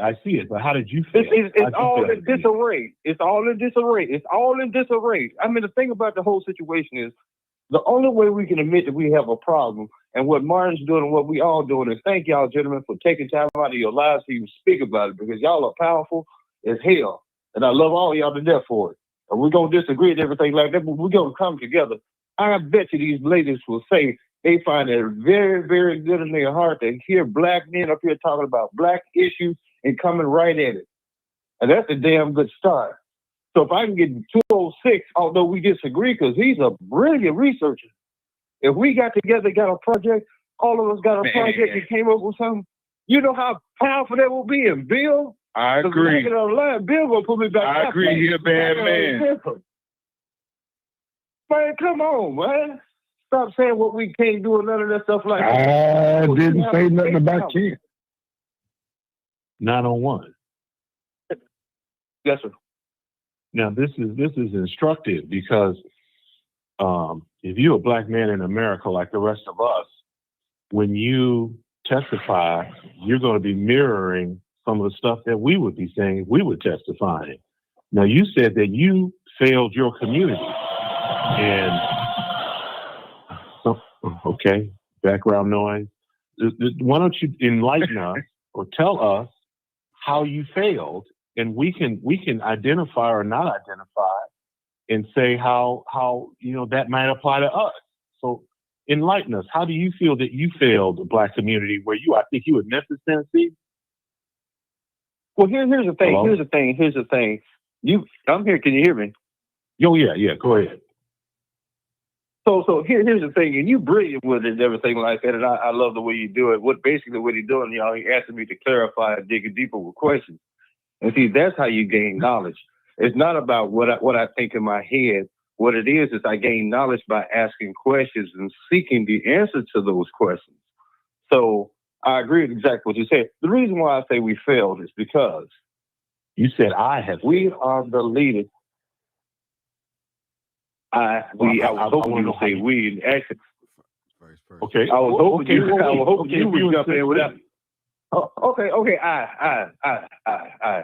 See, because I'm ready to change it. You can't attack nothing unless you're ready to change it. My young men, I didn't get in there and mentor those young men. I did not get back into the school systems. I did not go over there when it comes down to the single mothers. I know there's going to be harsh and y'all going to disagree and all the rest of that. But during the time when I was coming up, and it seemed like we all about the same age, but black men were marrying single mothers. They were. Just for one example, Shaquille O'Neal's stepfather. That thing actually worked. But now another thing, the reason why I say I feel, is because what I see, we're sitting up here blaming the women who are supposed to follow us. It's not a good thing when you have black men online in front of the whole entire world talking crazy about our own mothers and sisters and black women who are the mother of this earth. Criticisms. We ain't started no business. Where's our black men's pack at? Where's our movement at? Why don't we teach them tech?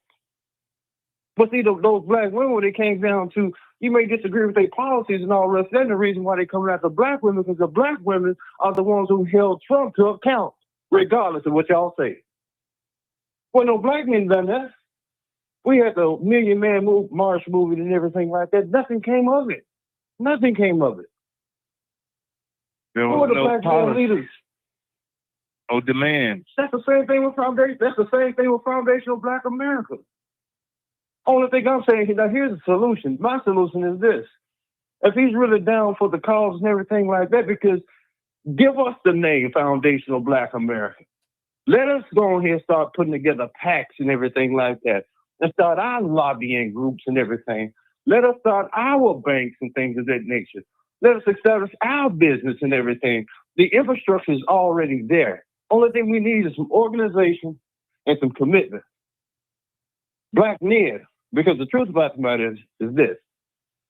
A lot of people, a lot of these women and children are losing their jobs, their benefits, the kids, they're losing their housing.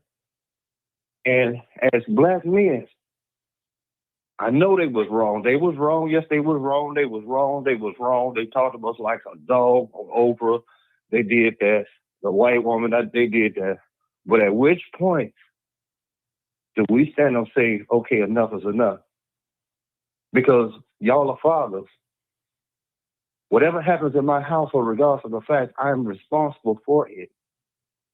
And see, then when we start taking a look like that and start leading, then they will follow.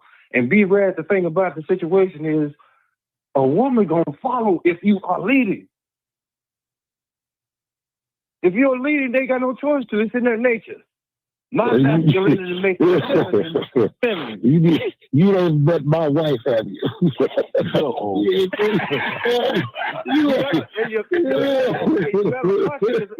better watch it. You ain't met my wife. My phone number.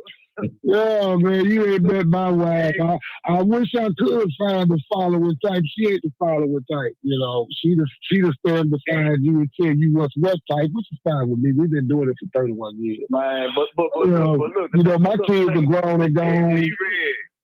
I'm just saying, you know, he can speak about he can speak about what his wife might follow him. My woman ain't gonna follow me to the bad thing. You understand me? I may ask her, would you mind doing so? Yeah, she docile like that, but no. Me and her got a partnership.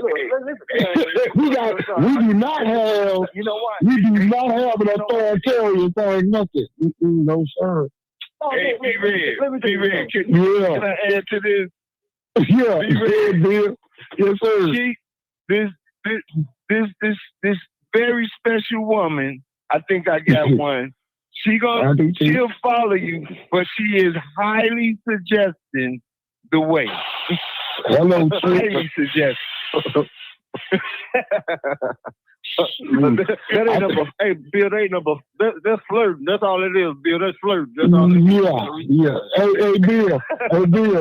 The biggest word between me and my wife is yes, honey. Okay. Yes, honey. Okay. Yeah. Okay. All right, hold it, people. Yeah. We got a caller just called in. I want to somebody send me relaxation therapy 7942. Send me a chat. I thank you, super chat for $9.99. Thank you so much. She said we have a laundry list. Hold on. We have a laundry list of problems, and the white people don't crack top 5. Young generation speaking. Yes, sir. Okay. Y'all heard that. Okay, we got Marcus just called in, y'all. Let's see what Mr. Marcus has to say about some of these things that we've been said. Come on, Mr. Marcus.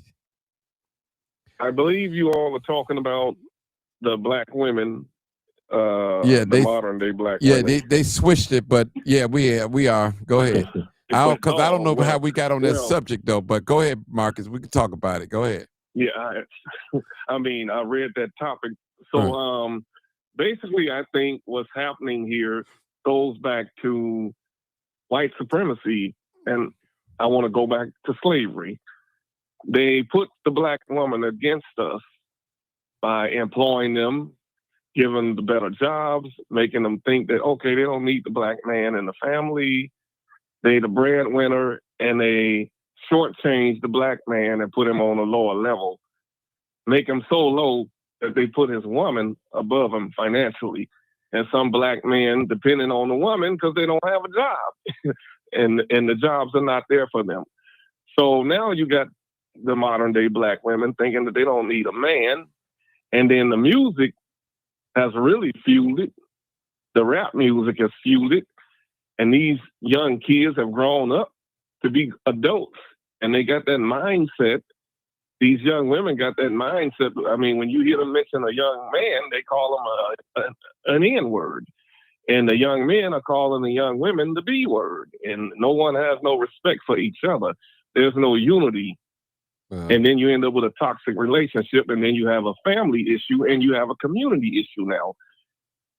That's one of the problems with these young black women and some older black women. It has to go back to the slavery and white supremacy, how they put us against each other. White supremacy is working well. It ain't stopped. Well, it continues to work well. Marcus, you got young black kids fighting each other. Go ahead. I want to interject for a minute, and it's for all of us, and no disrespect to the women. If the women really had it going on as they think they do, look at the children. The children tell it all. Let me say it again.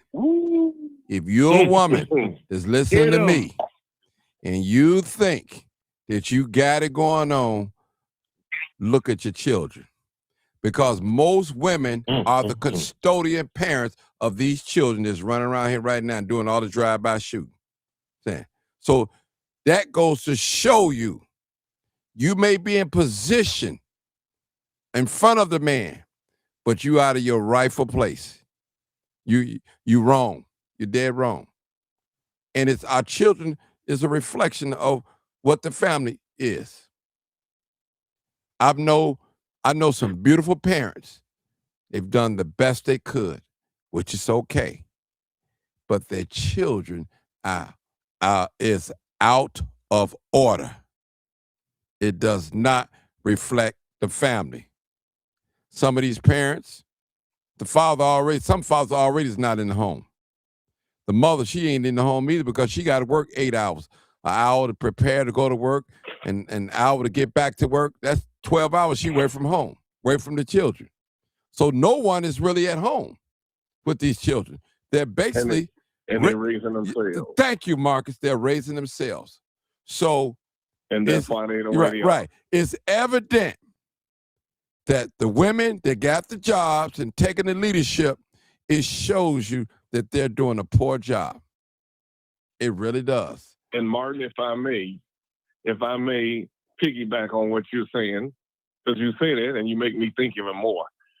This may upset some women, but I'm not saying this to say it in a mean way. But they're not in a proper place. That's right. And that's why these kids are out here doing what they're doing.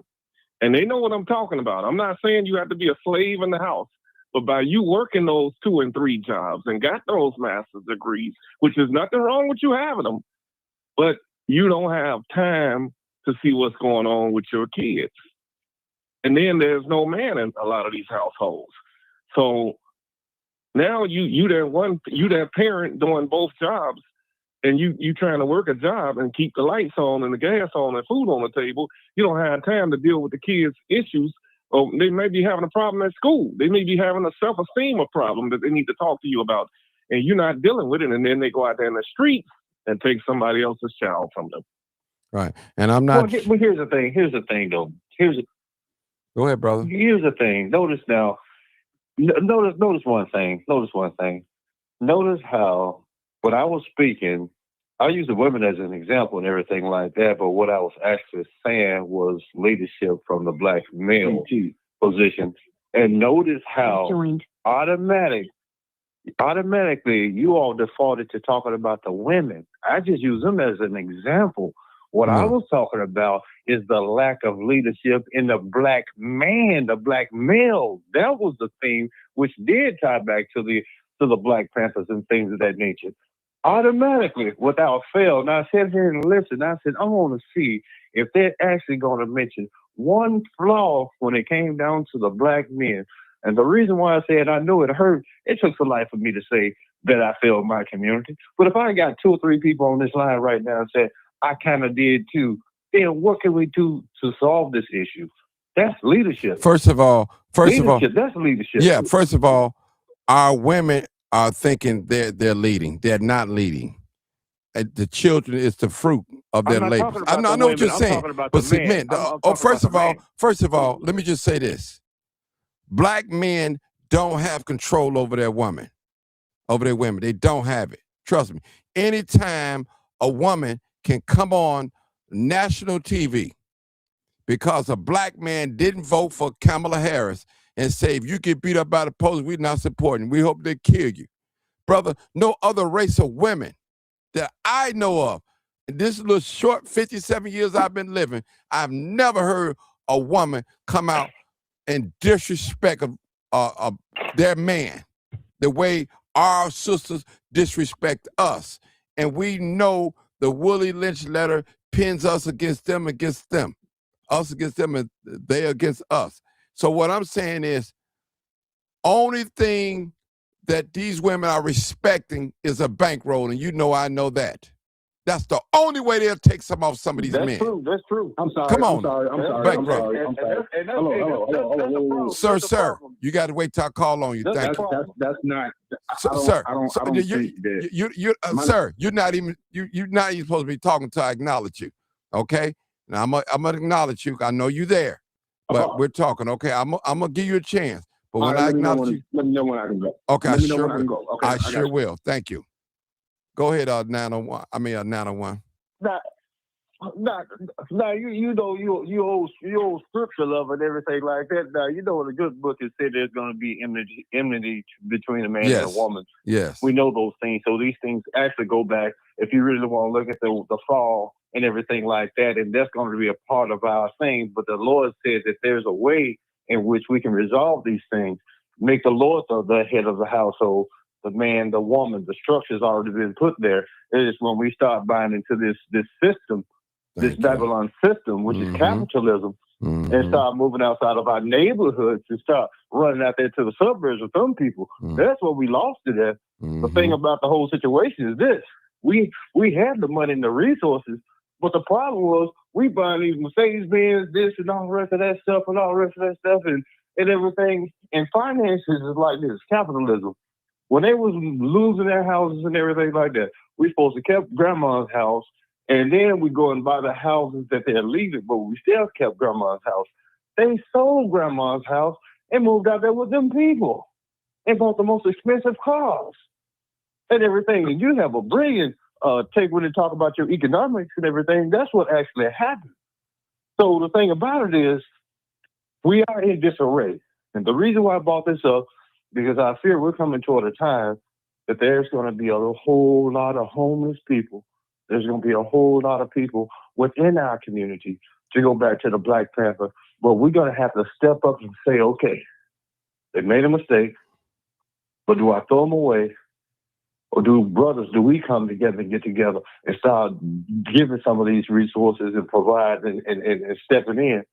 That's all I'm saying.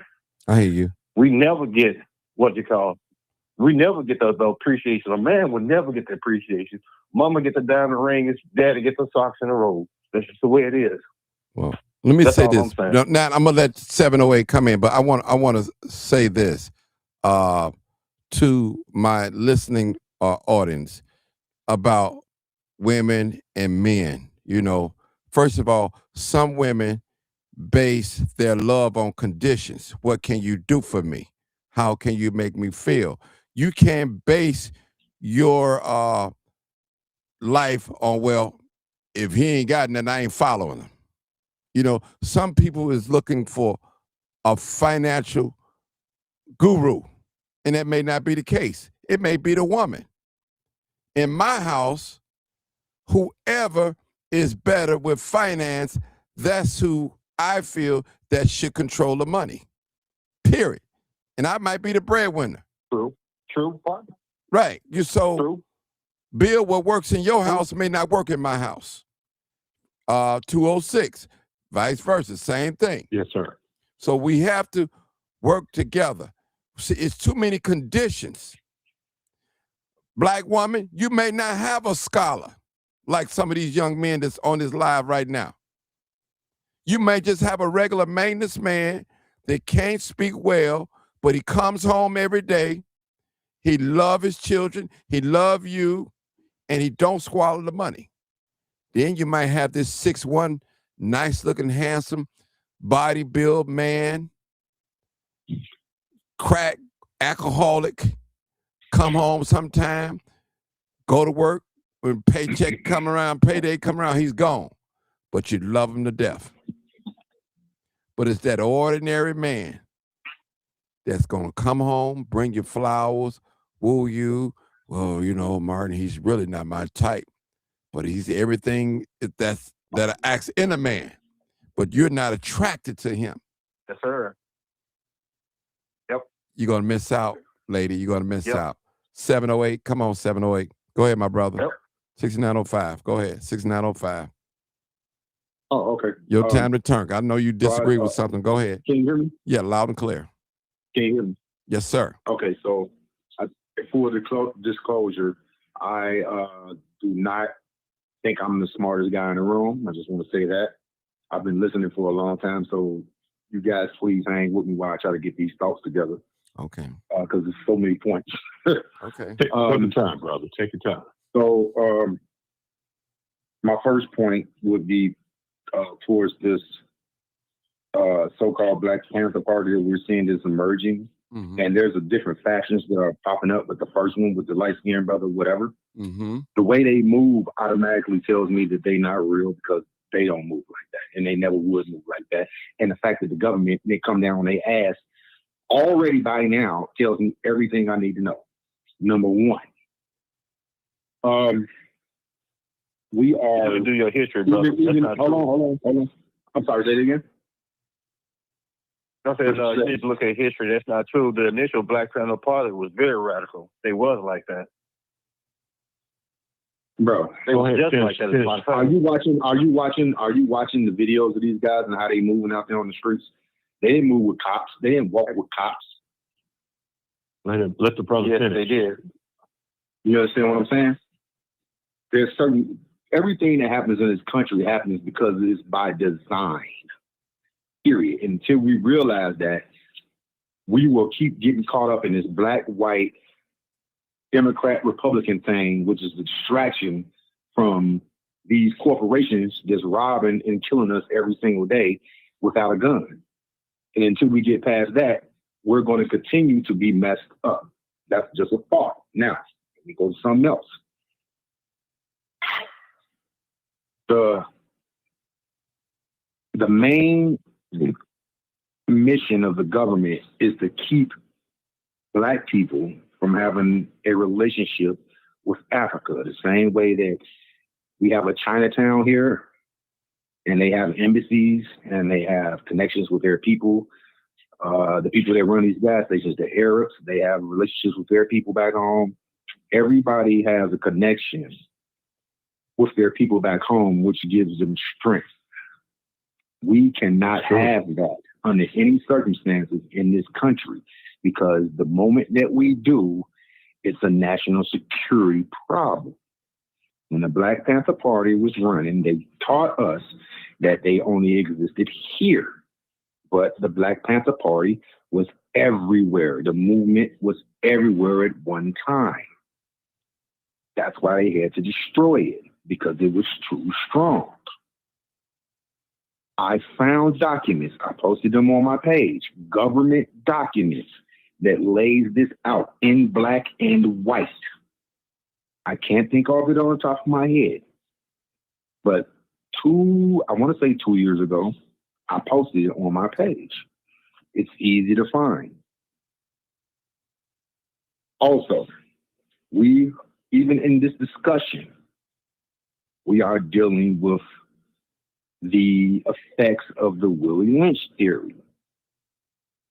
To say anything against our women is just wrong. We've been, the brother who was just speaking, he kind of walked across it when he spoke about the music. We have been set up from the 80s to destroy ourselves. First we had Grandmaster Flash, and then we had Kwame, and we had conscious rappers and all that. And then we had NWA. And when Q left NWA, if you pay attention, the lyrics change. It's plain to see, you can't change me, because I'm going to be a nigga for life. All right? Then the 90s hit, and then we had I don't want no scrub. A scrub is a guy that can't get no love from me, hanging out the passenger side of his best friend's ride, trying to holler at me. Then we had Luke.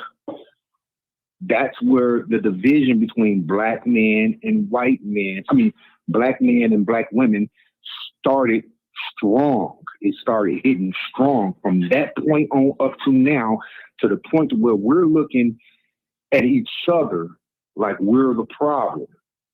Here's the problem. We keep on creating the same circumstances for ourselves by running out here having babies and creating single family homes because we can't control our penises.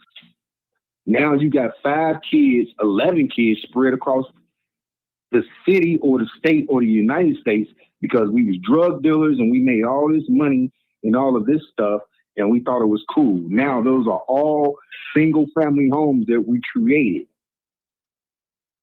All right? How dare we look at our women and say that it's their fault. We are the men. Period. A woman has to walk around this planet. Has anybody ever asked themselves, how come women mature quicker than men? How come they're smarter than us? It's because they have to walk around this planet knowing that they are not the top physical specimen.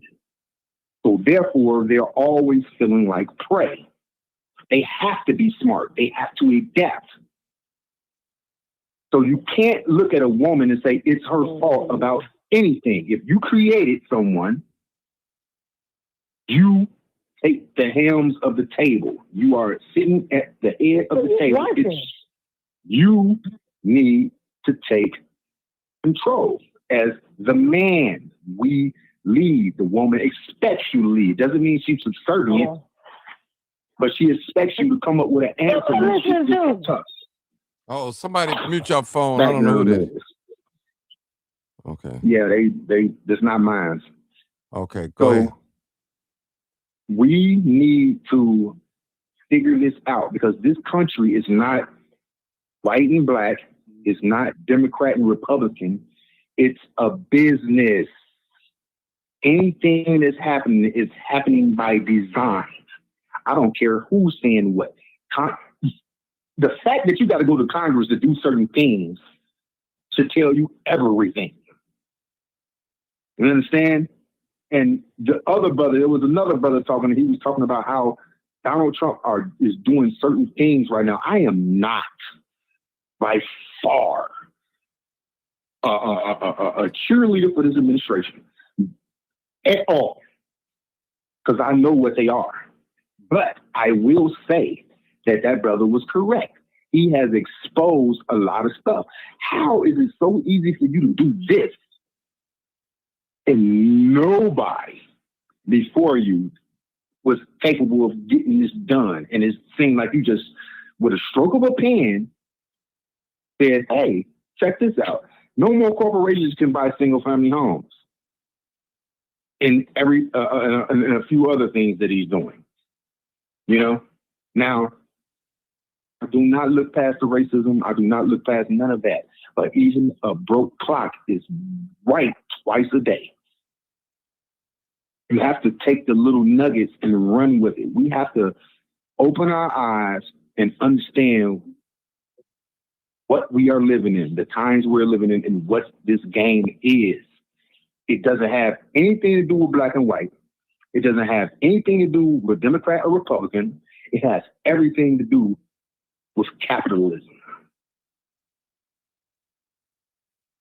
And I think that's all. I think I covered everything I wanted to say. I'm not sure, but I have a question to ask you. I have a question. Okay, you say it doesn't have anything to do with black and white. Well, why you say that? Okay, so have you ever heard of Bacon's Rebellion? No, I haven't heard of that. I just mentioned that. Okay. So that is where the term white man first appeared. Mm-hmm. This guy wanted to go and kill a bunch of Indians so they can have, so the poor people, it was blacks and whites, everybody was subservient, not subservient, I'm sorry, I'm using the wrong word. They were all indentured slaves. Okay?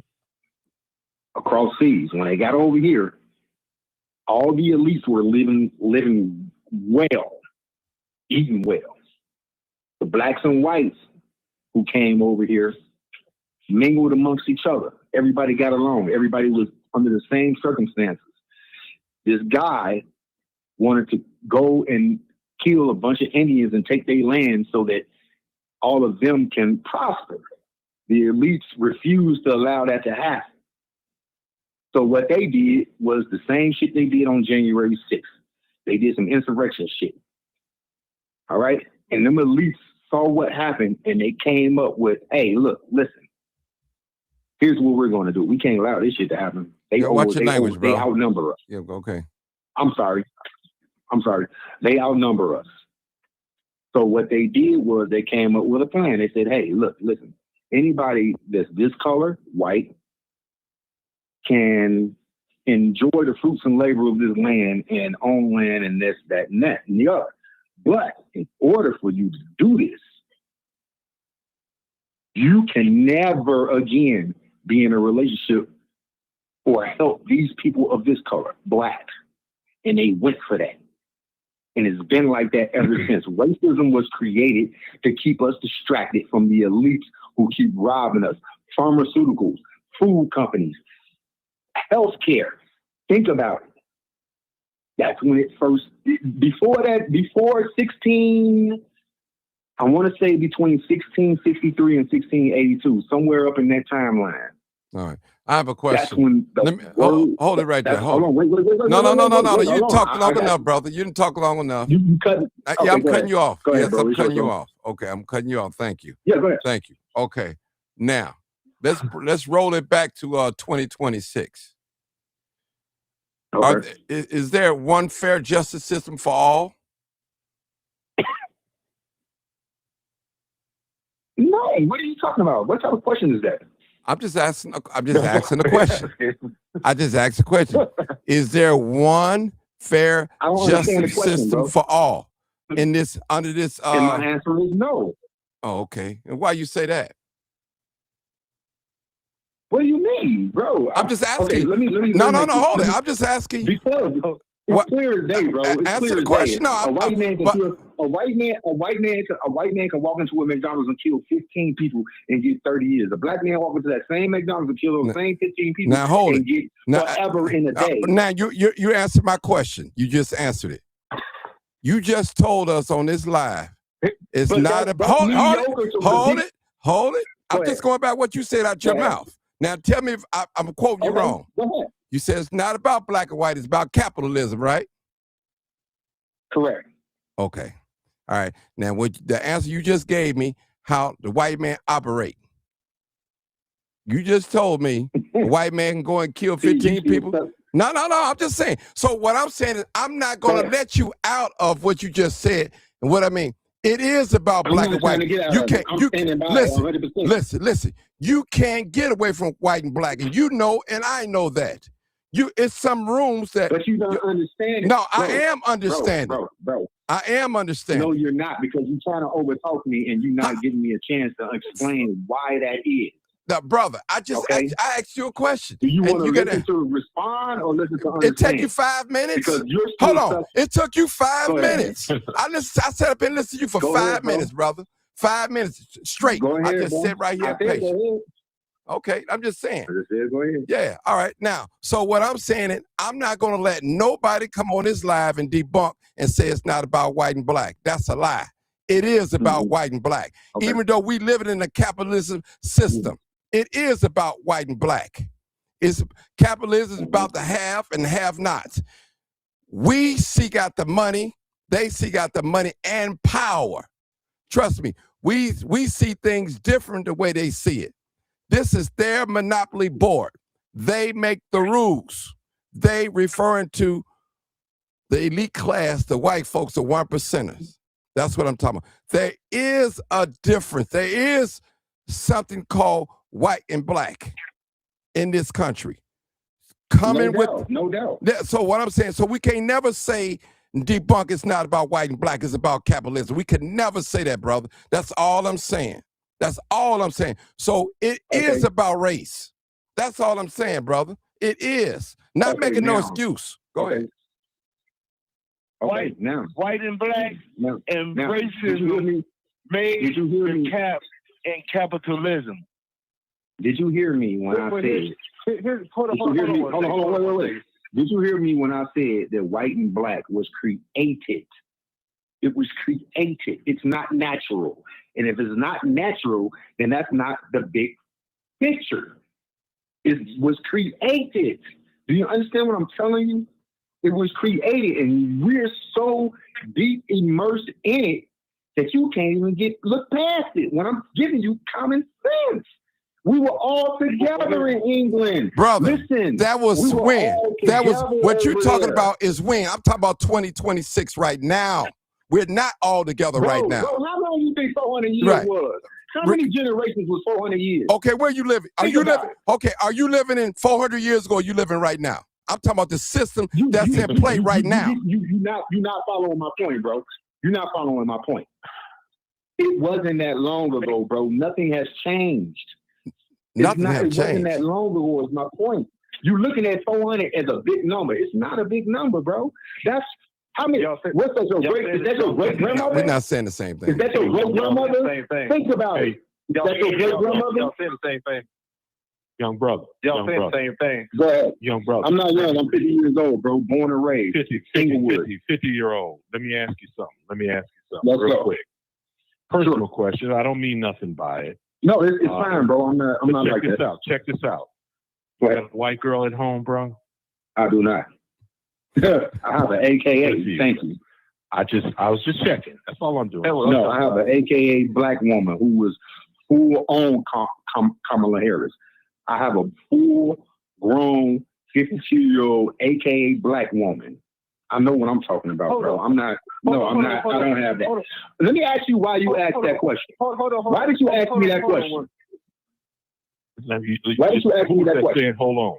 Let me respond to him, and then you can jump in. So what's your phone number again, or what's your name, or what Martin? My name is DC, brother. DC, okay, DC. DC. This is what I'm real quick because other people want to interact with you. This is why I asked the question. This is a pattern that I keep seeing, and it is people won't like it when I say this, but I'm gonna say it anyway. This is part of the pathology of interracial sex. People will wait a minute, hold on now. People when they begin to lay and have sexual relations with white people, male or female, young or old. I'm not saying everybody, but I've seen it. No, I get that. Because I deal with a lot of people all year. And I'm not judging you, brother. I'm not judging. And that's what they do. The reason I'm asking is I frequently, when they do that, I frequently hear them, I won't say hiding or running away, but they avoid the racial issue and the racial basis of their reality.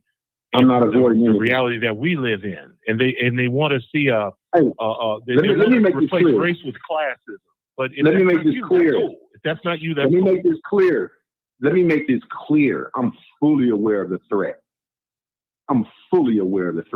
They victims too. These stupid. I'm sorry, I almost did something. These stupid people. Exactly. These stupid people keep on. They keep on carrying on with that deal that they gave them, and they don't even see that you are helping them destroy you. Like all these farmers and all these white people that's out there picking in right now, they voted for this. That's all because they fell into that. They didn't vote for Kamala because he was black. Do you understand what I'm saying? I'm not blind by, I know that we have a racial issue. What I'm saying is the racial issue was manufactured. You understand? I'm not trying to take up for these people. I see these racist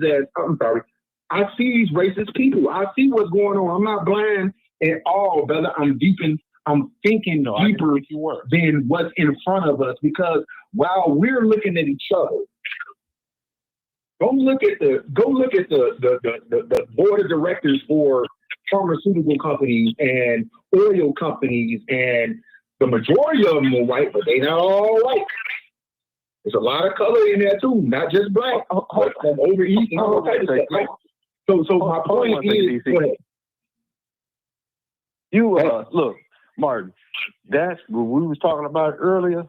That's something that he said, I think, flew over everybody's head. He's cooking.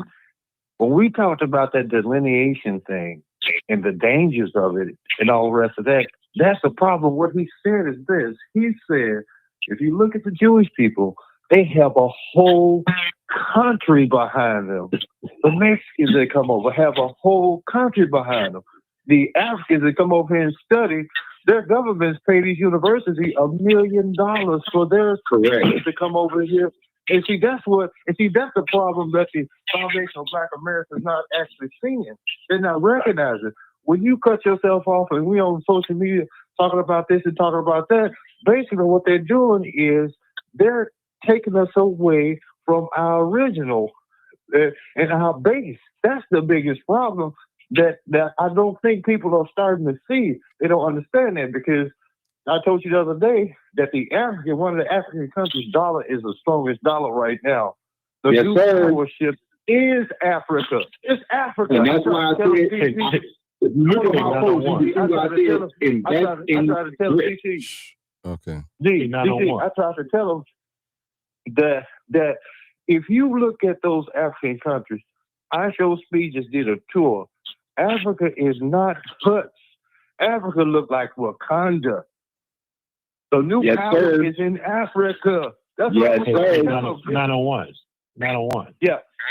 The brother we're talking, brother DC, pleasure talking to you, DC. He wasn't here when you made or correct me if I'm wrong, DC, you weren't here when he made, when brother 901 shared his feelings about the concept of foundational Black American, were you? I was not. Okay, DC, 901, why don't you tell him how you feel about that and fill him in?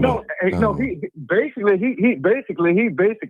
just crystallized everything that I was trying to say and everything like that, but I was going to try to build up to it because you have to understand, Jewish folks got all that power because they have a whole country behind them. Gotcha. Everybody in the United States have a whole country, whole economic system power behind them. We are Africans. We are Africans by nature. Listen to what I'm saying, man. Just listen to understand. We don't always have to disagree just to be disagreeable. I never said I disagreed with you. Well, listen to what I'm saying. I'm just passionate about this. The thing about it is, bruh, if they can cut us off and start delineating, and see those, and what I'm saying about the foundation of Black America, I think is COINTELPRO because they don't have no organization, they have no bylaws, they have no mission, they have none of those things. All thing they talk about is tether, coon, delineate, cut the check. Let's ask DC. Let's ask DC how he feels. Hold on a second, DC. Okay, DC. Right. Am I tripping? Because I think I'm tripping. Are the foundation of Black Americans and the leaders of that movement, aren't they Black MAGA? That's COINTELPRO. Am I wrong about that? He's talking about DC. The thing Black about the organization. DC, no, Bill. DC answer that. Black MAGA, in my opinion. Okay, it's hard to. Okay, I got to put this the right way. Hey, aren't they foundational Black? I don't. Hold on. Let me just give me a second, because I do not understand what Black MAGA is doing. The reason why I don't understand is, hold on, listen. No, the question is, are they foundational Black Americans? Hold on, 901. Hold on. What's the description of foundational Black Americans? Okay, yeah, I need everybody to hold on for a minute. You got to get educated to it. Yeah, hold it, y'all. Everybody hold it. Let me read my super chat. Thank you, relaxation therapy. Martin, we got some privileges here in Chicago. Mayor Johnson brags about it all day. Niger's out here on 3 bonds, still hurting the community. That's privilege. That's it. I had to read that. Okay. So y'all go ahead. Y'all continue. No, I know what they mean. You got to read between. I know what it means. Other words. So what's the description? Okay, the foundational Black America.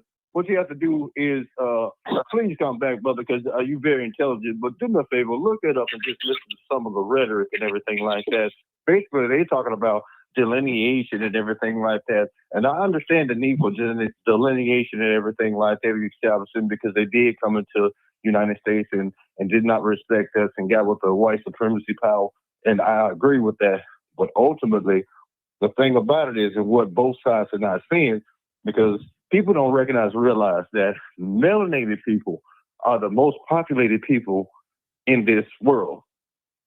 So if you think about it from that standpoint, they cannot have melanated people come together and start trading and doing all the rest of those things.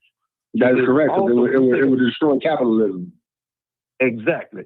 And see, here's the thing, and it's already on its way down, particularly here in the United States of America. It's on its way down. So that's what they understand. They understand something. If you want to understand the American system, I want us to flip the roles. Oh. If we were the majority over here, it's going to hit y'all kind of hard. Would we do the same thing that they're doing? Yeah, we would not. It's not in our nature. Hold on. We're talking about human nature. No. We're talking about human nature. Now, I'm talking about human nature. We are human nature. What are you talking about? We are human nature. What I'm talking about. The reason why we in the position we in right now is because we not like them. What are you talking about, bro? What I'm saying is this right here. If you are the minority race on this planet, would you work to preserve your heritage, your race, and have a system that and that's what white people doing. Until we understand that that's the big picture, we gonna continue to be in what we in.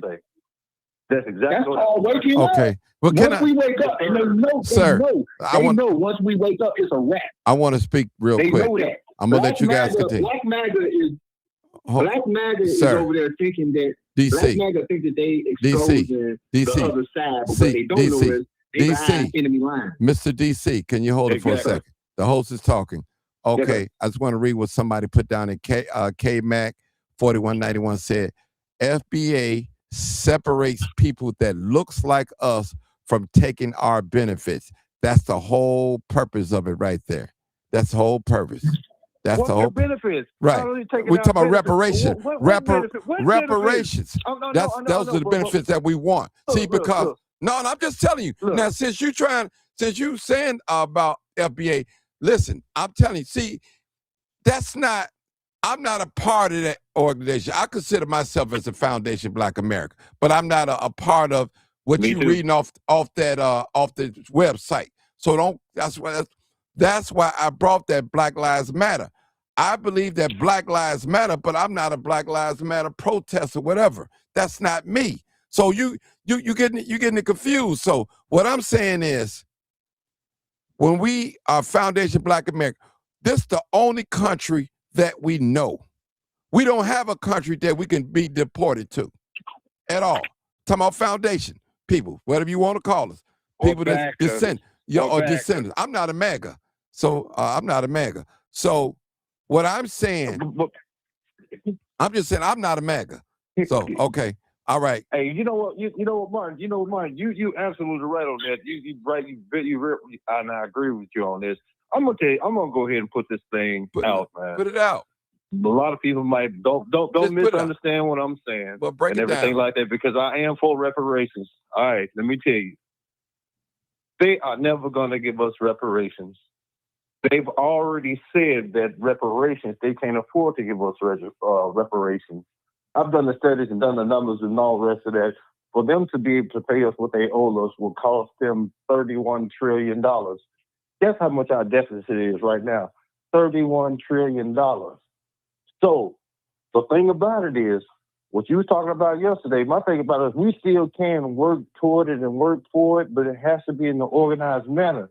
My thing about it is, if we don't get organized and start playing the capitalism game and start establishing some of these pacts and coming together and have our own, and I was telling them, DC, if we would have had $200 million right now, Trump is in office, we could have had our lobbyists and lobbied with that money, and we would have got some concessions. See, because it's all about capitalism.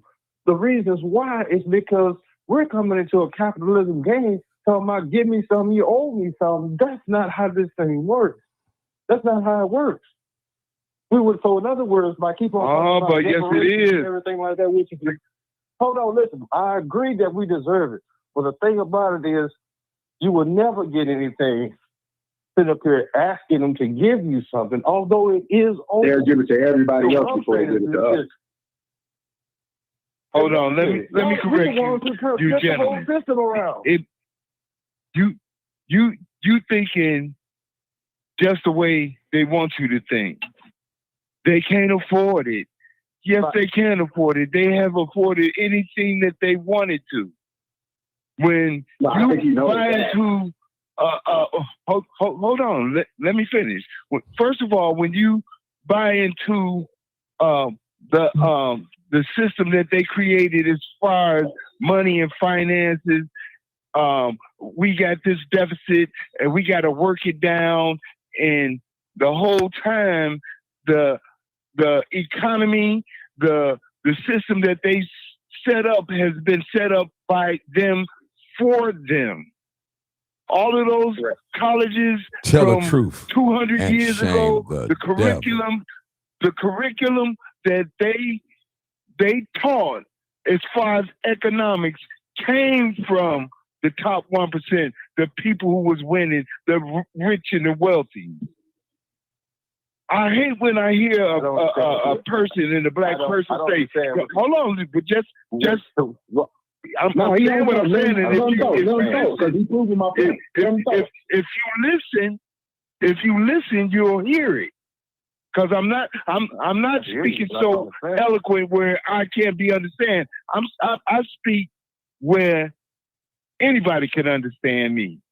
Anyway, the whole system was created by people 200 years ago, families, the Vanderbilts, J.P. Morgan. They the ones who bought those schools, and don't you know they taught the curriculum as far as economics and the indicators and all of this? They did that so that they could stay on top.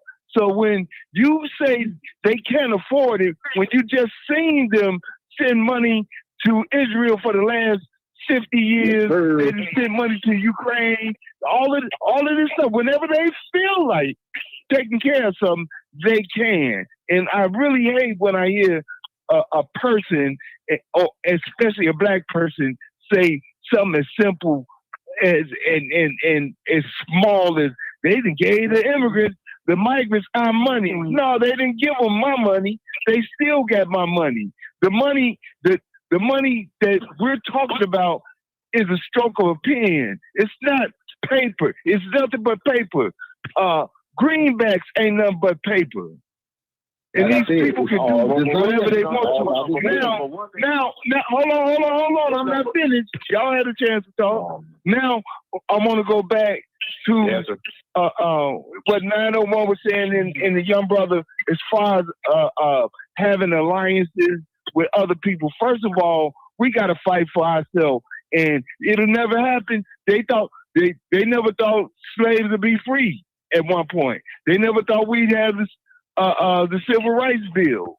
They never thought people thought we would never be able to live in the suburbs. Devil. So it starts from a thought and an action. And I will agree to a certain degree about alliances. We see that all of these immigrants that has came to America from the Industrial Revolution. When we were here first, we got pushed down.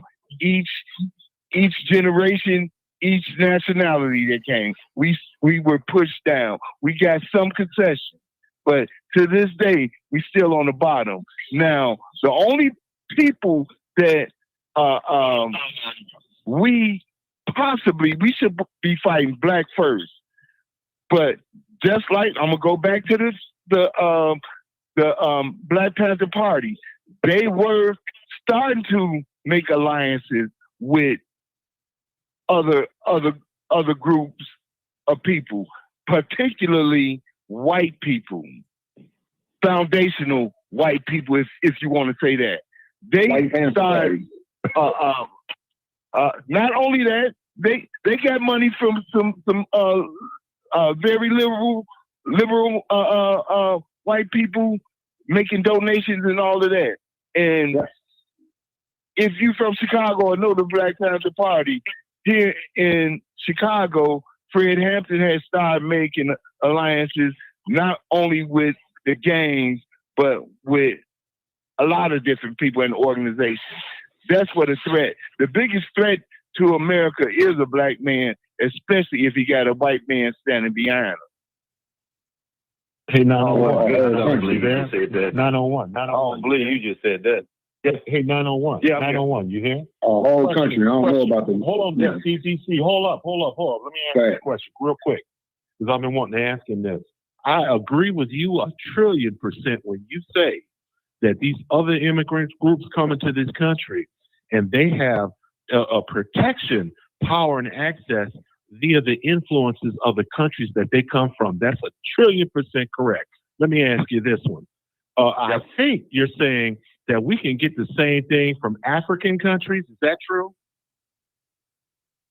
What I'm saying is that's a brilliant question. And you're right on the money and everything. Hold on. If think about what I'm saying, just have an open mind about what I'm saying. Now we do understand that Africa has an emerging market, which means the early people get in early, they tend to benefit.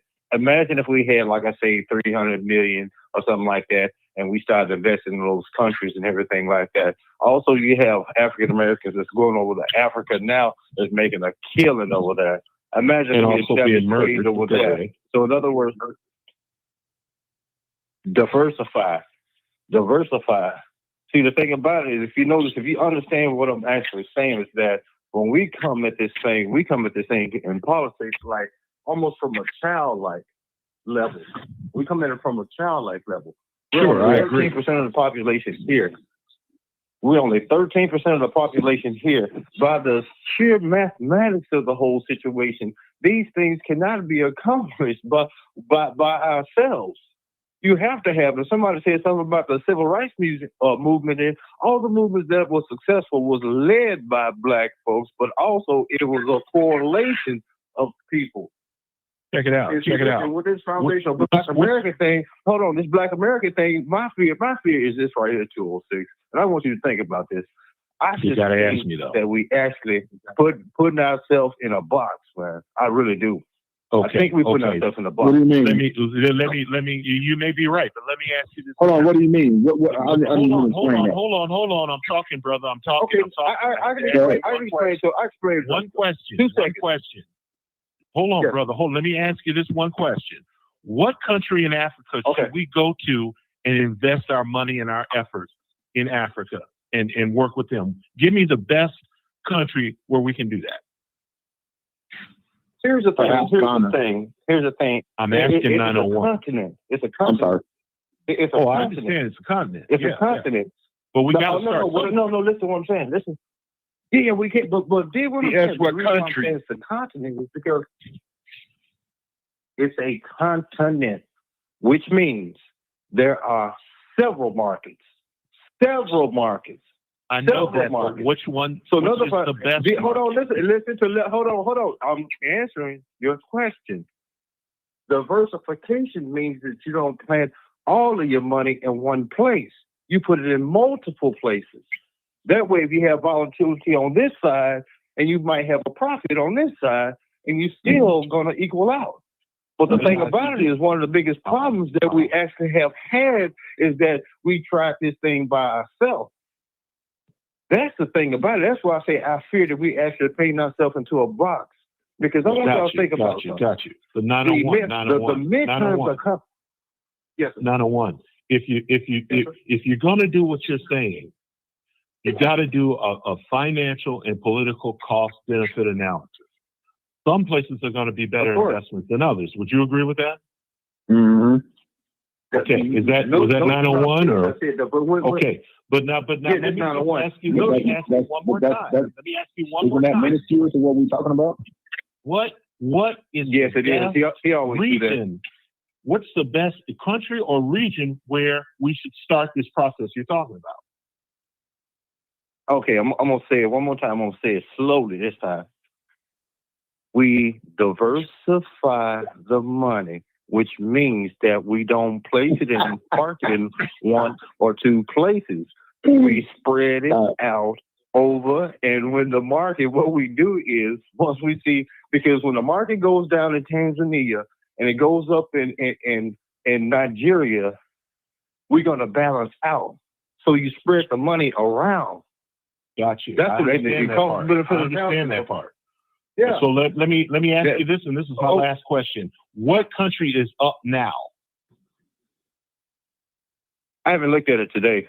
But here's the thing that you don't, that you probably didn't hear though. Do you know that? Do you know that the African dollar, one of those countries, African dollar, is stronger than the U.S. dollar? Did you know that? Well, which country is it? Do you know what country it is? Which one? Which in country? Africa. I'm in my computer. I can look it up and everything. I'll look it up too. Their dollar. If you look it up, the American dollar is probably like number 6 or number 8. We are losing. The African dollar is stronger than the American dollar. That's the future. Okay. Now, bro, this is what I have to say about that. Hold on. You stop interrupting, dude. Let me go with all that's been said. I'm not a financial guru, but it's hard for me to fathom to invest in another country when my country and my people are not straight here. Now, y'all, you contradicting yourself, 901. We have problems here, and we talking about regular people. The level that you're talking to are the people that have already.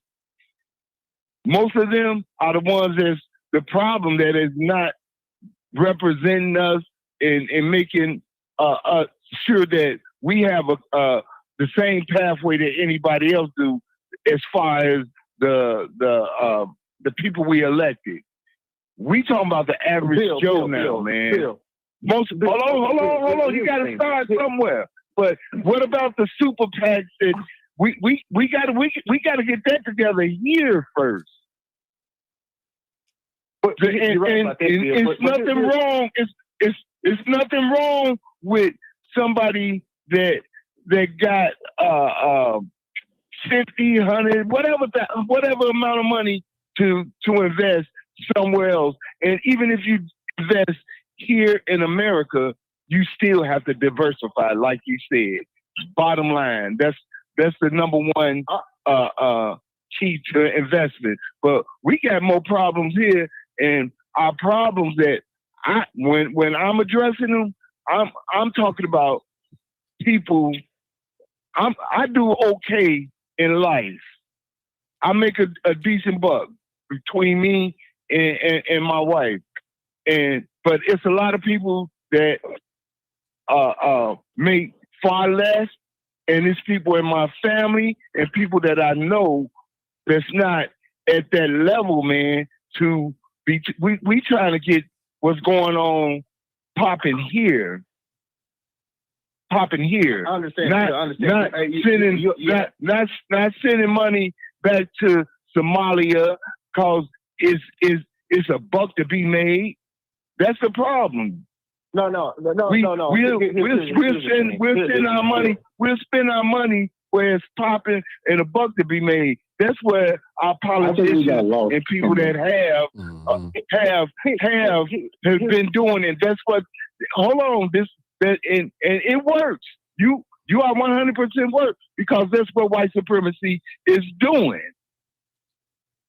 They are investing in foreign countries. All right, we got a new caller. Go ahead. Here's the thing, Bill. Go ahead. Here's the thing, Bill. Here's the thing. There's the thing. If you focus on the problem will increase. But if you focus on the solution is going to increase.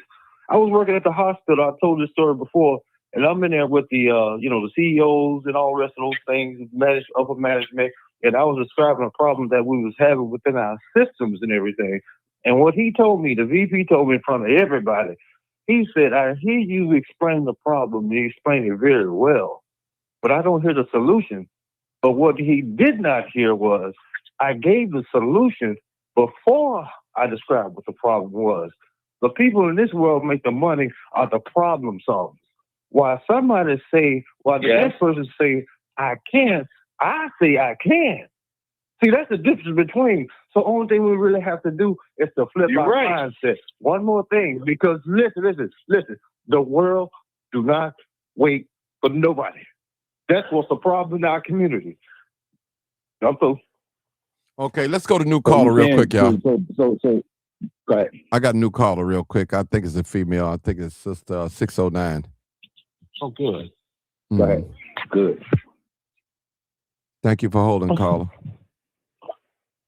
Okay. Hello, everyone. Hello. Hi. I want to know which one. I want to share information, two different topics as far as the reparation, and I just want to share something, or as far as if I can piggyback on as a black woman, being a black woman, and what's really going on. And as far as the I don't know. I'm just going to try to speak a certain way, not too much information, but if y'all can read through this. And what I feel like this really is about.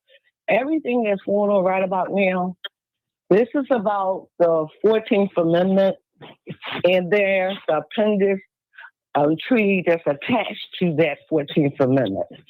If you guys can recall, when Trump came in office in 2016, he was talking about the 14th Amendment. When he took office if you notice, he talking about birthright now, and he's speaking on that 14th Amendment. There's an appendix to your treaty.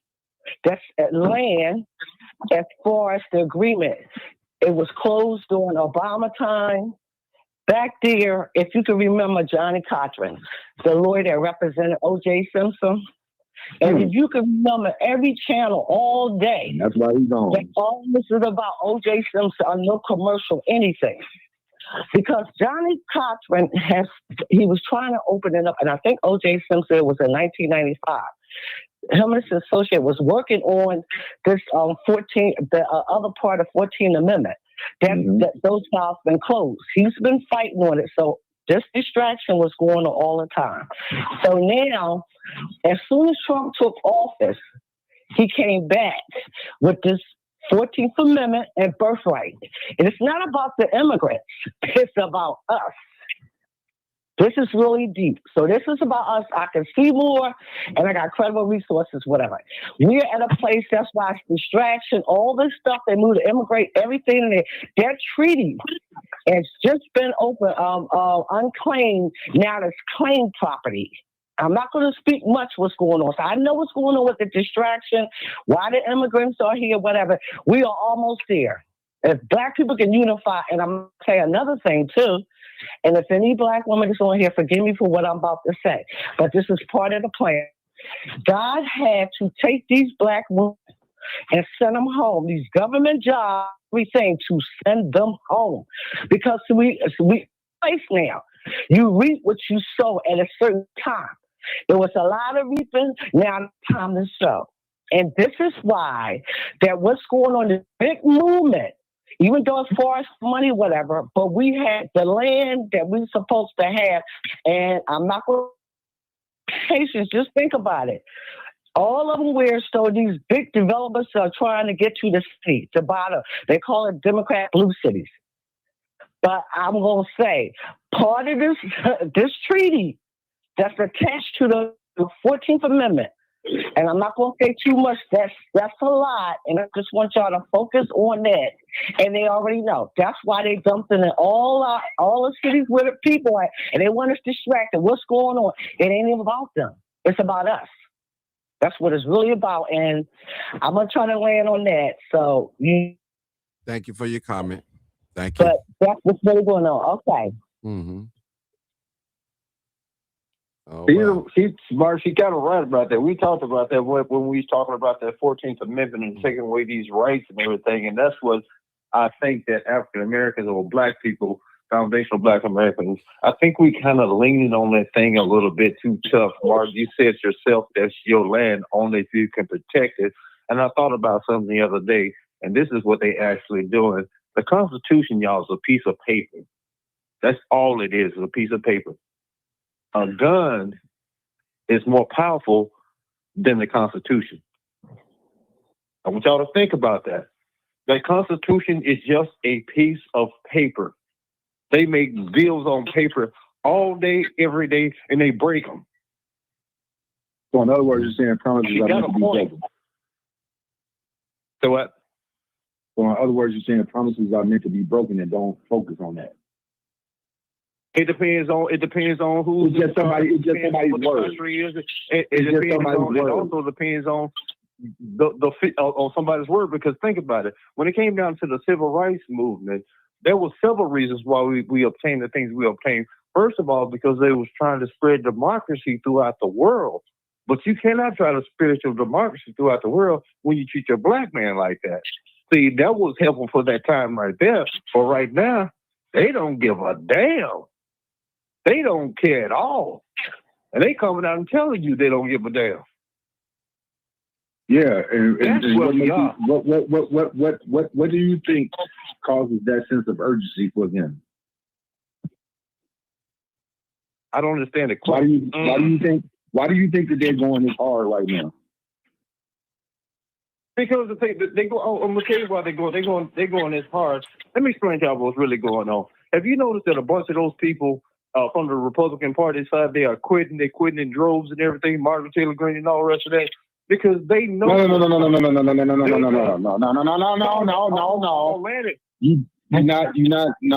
It's a simple. The answer is real simple. Excuse me, bro. Hey, no. Hey, I'm gonna speak the way I want to speak, brother. Yes, you can, but let's try not to go off. You know what I'm saying? Like, it's a simple. Just get to it, bro. I mean, if you from out here, if you from the streets, the answer is simple for you. You know why they're panicking. As a man. Yes, sir. I'm go ahead. Speak the way I want to speak. Yes, sir. Go ahead. I got. Okay. Now, here's the thing. What I'm saying, it's gonna help you, bro. Trust me, it's gonna help you. The reason why they're walking away right now is because they've been fixing the stock market and all the rest of that stuff. That woman came in there with like a $600,000 net worth. She walked out there with over $35 million. They leaving now because they done stole all that money. And they know that he about to lose this election coming up. And they know the Democrats going to win the presidency. And they know that it's going to be a whole lot of prosecutions that's going on. They know this. Nah, so you focus on small stuff. Hold on, listen to me. Listen. Get out now so people will forget about it. It's all a game. What was your question? Okay, so check this out. All that Democrat, this was my point from the beginning. Really, like one of my points, rather. Your explanation is peanuts next to the large picture. The reason why everything is going on right now is this. You live in Chicago? Spiritual. Do you live in Chicago, bro? No. Go ahead with your point. You don't live in Chicago. Okay, so for those of us who are in Chicago, who is listening, and they out there in them streets every day, like, I'm a real estate investor, so I fix and flip properties. So I travel through these neighborhoods all day, every day, trying to see where the next development gonna be, where the money gonna, you understand? I go to see where the product, where I should buy my product from. And what I see is, in the summertime, for the past couple of years, more children are able to go outside and play. I don't see. I'm 50 years old. I come up from the No Love City and Motown area of Inglewood. I was a part of it. I did my damage there as one, messing around in the street. So I say that to say that I see the difference between now and then. And no matter what the media says, I know that it's not the same. It's not nowhere close to it. I see children outside doing double dutch in the summertime on a lot of blocks that you couldn't even walk down without hearing a gunshot. What are you talking about? So hold on, listen. I'm gonna tell you. I'm gonna get to it. So, well, can you get to it? I see, and what they don't put on the media is these all black classes just graduating at the head of their class. I see all these little young brothers that's finding, they still, clowning, but they finding legitimate ways to make 6 to 7 figures. I see a lot of black entrepreneurship out there. That's why they panic. I said, they numbers dwindling, and we rising. It's something going on right now. Even though I say, that's a good thing. Listen. Hold on. Hold on. As a people, are waking up. Go ahead, bro. Okay, here's the thing. And I told Martin this right here. And see, y'all from Chicago, y'all got to understand. Y'all got some strange politics going on. I'm not from Chicago, and oftentimes y'all talk about Chicago and everything because we have this picture of Chicago in our head. And I've been telling Martin this a year. I just don't get y'all politics at all. I mean, I think the rest of America don't get y'all politics. Y'all got, I don't know what y'all got over there. It's kind of like. Are you talking about political politics or street politics? Which one are you talking about? I'm talking about the whole thing. Because we was under the impression and everything like that y'all was up and rising in the educational level. And we had always had a reverence and a respect from people from Chicago. We thought y'all was way smarter and everything. We thought y'all really had that thing going on. So I tell Mark all the time, I don't understand. I don't get Chicago politics. Where you from? Where you from? Other than you from where? That's not the hit no there. Oh, that's not the hit no there. No, I'm just asking. So wait. You can't tell me where you from? Yeah, how come? How come you can't tell me? Because I don't want to. That's why. Yeah, that says a lot. Next. All right, people. I'm a grown man. Next. All right, y'all. Next. Listen. Listen. All right, hold on, y'all. Hold on. We're gonna. Here's the thing. Last comment, people. Bro. Last comment. That's the petty thing that I talk about. The petty thing that I talk about. Even 206, when DC came over here, this man is dropping wisdom and knowledge and all the rest of the things. The first thing he asks is, "Are you sleeping with a white woman?" That's what he came up with. These are agents. Some people are agents. Okay, so it makes no sense. It is always asking questions. Never end up to the conversation. Did you hear my explanation as to why I asked that? Did you hear that? As to why I'm gonna give you props for it. You know what though? I'm gonna give you props. And I can't give you props for not telling us where you from. Hold on. Now check this out. I'm gonna give you props for it, but because you made a very strong argument with that, and I agree with a whole lot of things you said. But you about the only one I heard. Because if you hear somebody else when they talk that Teva talk and all the rest of that, they can't even explain it. They just throwing slogans out. What they gonna do? Man, stop playing with us. 901. Where you from, bro? What state you from? Just give me the state. He's from Salt Lake City, Utah. He gotta be. He's from Provo, Utah, somewhere. Salt Lake City. He gotta be. He gotta be. He's scared to tell us where he's from, bro. That don't even make no sense. Okay, y'all. She already said it. Politics in Chicago.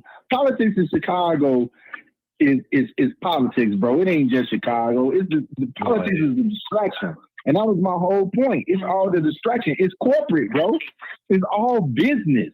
Period. Why we even concentrating on that? We need that's our problem right there. No, here's the thing. The thing about if you're in a red state, red state, you really don't know because we subsidize y'all. Period. Our tax dollars go to your red state if you live in a red state.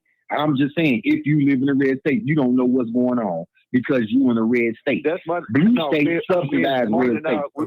We gentlemen, we discuss that. We discuss that all the time. So you're not saying anything new, bro. Gentlemen, I'm not gentlemen, it's been a pleasure. It's been 3 hours and 8 minutes. So we can't get it all out at one time. Let's go 4. No, I've gone 5. Right. I've gone 5. But Martin, I love you, bro. Yeah, appreciate you, black man. I'm glad you called in, though. I'm glad you called in, though, brother. I'm just glad you called in. I appreciate every last one. Great show. Yeah, I appreciate every last one of you guys for calling in, and I love the panel of all men. But we have one woman tonight. That's a blessing, and we're getting stronger and stronger, brother. Get stronger, and hopefully one day in the future we all can get on together and do a project on some property or something. It can happen. It can happen. Hopefully one day in the future that we can really do that. Collaborate. I got a vision, yeah, and we can all get together someday. Hey, I want to talk to you about a meetup, Martin. You should host a meetup when we all fly to Chicago in the summertime. Right. We could do that too. Yeah. Definitely, because y'all be safe out there because these germs, this RSV, SARS, COVID is floating around, bro. Yeah. Y'all wear your mask, wear your gloves. Be careful, man. Marcus, don't forget, the American Medical Association. They don't even pull out bullet points no more. They don't even send stuff. They out want to us the because they want to make money. Because Trump cut it off, bro. What Marcus, you talking about? hold it, y'all. Hold it. On. One mic, Marcus. Go ahead. I think he says. Marcus, did you want to say something? I was about to say this. Speaking of Chicago, people know Chicago bad weather. Well, we about to have a real Chicago winter tomorrow morning. So I think they're closing some of the schools because of it. Bro, they said it's supposed to last a month. Well, it's a polar vortex. It's supposed to last a month, the whole month. Polar vortex. It doesn't surprise I'm going to the grocery store 6 o'clock in the morning. I'm going to the grocery store 6 o'clock in the morning. So hey, be happy because a lot of people in Texas, they saying they ain't even got no food on their shelves in their stores. That like it's up. Like they didn't say Illinois was gonna get hit, but they said Michigan was gonna get hit. So we are attached to Michigan pretty much. I figured we gonna get some of that. You know, they said Texas, Michigan, and a couple of more states around. But everybody needs to just, prepare because they say this is supposed to last about a month and it's going to be worse than the last polar vortex. So y'all take care, man. Y'all be careful out there and you get prepared. You know what I mean? Because, it's a lot of stuff going on besides the weather. You got all this stuff going on, within the country with the government and all this other stuff. Everybody be safe, be well. I hear somebody coughing up a lung right now. You know what I mean? Like, yo, y'all be safe, man. All right. Straight up. All right, people. Hey, y'all, I gotta go. Yeah. We've been on 3 hours, man. All right, man. Bye, man. All right, man. You already know what it is. Live, uncut. Old Timer, what you doing on here, man? Tell the truth. What's the question? Yeah, I had a question, man. What, Old Timer? Well, I mean, the question that I have with as much automation that we have, everything is being automated. And this man got 2 more years in office. He got 2 more full years in office. My focus is on him. And brother, it's not just him. Okay, the brother is making hard comments. He's making hard comments that the United States don't have the proper manpower for tech jobs. And so somebody asked him, they said, well, how did we get it done before? See, and he's going past how to train. He's saying that we don't have the training, so they're not looking at us for mainstay jobs. So we can discuss a lot of things, but unless we have something concrete that's going to really push forward to where everybody's going to jump on the same page, it's going to be hard, man. It's not going to be easy because the way forward now is much different than it was in the 70s and the 80s, and even in the 90s. Everything is automatic. Everything is automation, and it needs less and less people to get the job and stuff done. And then they turn around and they cutting people off and not giving them a full opportunity, and they cutting out the DEI program. So they chalking down on us. They crunching down on us real tough. Now people like me got it made already, but the people that's under 35, you got it made. Well, I got it. Well, I'm 69. I'm 69, so I worked 47 years in one place, so I got everything I need. So, but I'm talking about like my son and the people that's got to buy houses and lands and different things. We're gonna have to be on one line and one page in order for to get anything done. That's how the white people are. The white people, all of them they don't hardly disagree with one another. That's a lie. They even if it's wrong. Come on, they ain't locked up. Man. Brother, come on. brother, Old timer. You talking about they don't disagree? Come on, stop it, old timer. Stop it. Come on now. Them white folks, man, raise more hell than anybody on this earth. You know that. Come on, man. They don't like. They just band together when it comes to us. Yeah, go ahead. They don't like each other. Yeah. Well, we don't. I mean, we can't say it exactly like that. That they don't like each other. They don't. They like each other for the best. Well, okay, but anyway, the way going forward is going to be difficult. It's like Martin Luther King, Dr. Martin Luther King said. He said we got some difficult days ahead. So these days are getting more and more difficult now because it's going to take a movement and a half for to move our people forward, because ain't nobody got us down in the pipeline, for the really push forward. Our people are already moving forward. The fact that we not out there with the rest of them shows that we moving forward, because we not falling for the okie doke. We moving forward already. Don't get it twisted. We moving. It's just that we still got. Yeah, I agree. If we working, yeah, you're right. If we working, yeah, we moving forward. It ain't working over here. It's them that's in a panic. You got to understand what's happening. They in a panic because they see that we moving forward. Understand that's what's going on. That's the whole thing. That's what's going on. Them people out there, they understand that black folks, when the pandemic hit and all these black people find out that they don't need to be working under somebody else's 8-hour job and became entrepreneurs, that scared the hell out of them. And that's why all this is happening. I heard somebody say that. Ain't nothing wrong with that. I mean, we moving. We just gotta, find our way through these obstacles that they're trying to throw at us. Like these Black Panther parties, they're trying to get black bodies out there on the streets so they can execute their plan. That gives them a reason to execute what they really want to do. The South wants revenge for the Civil War.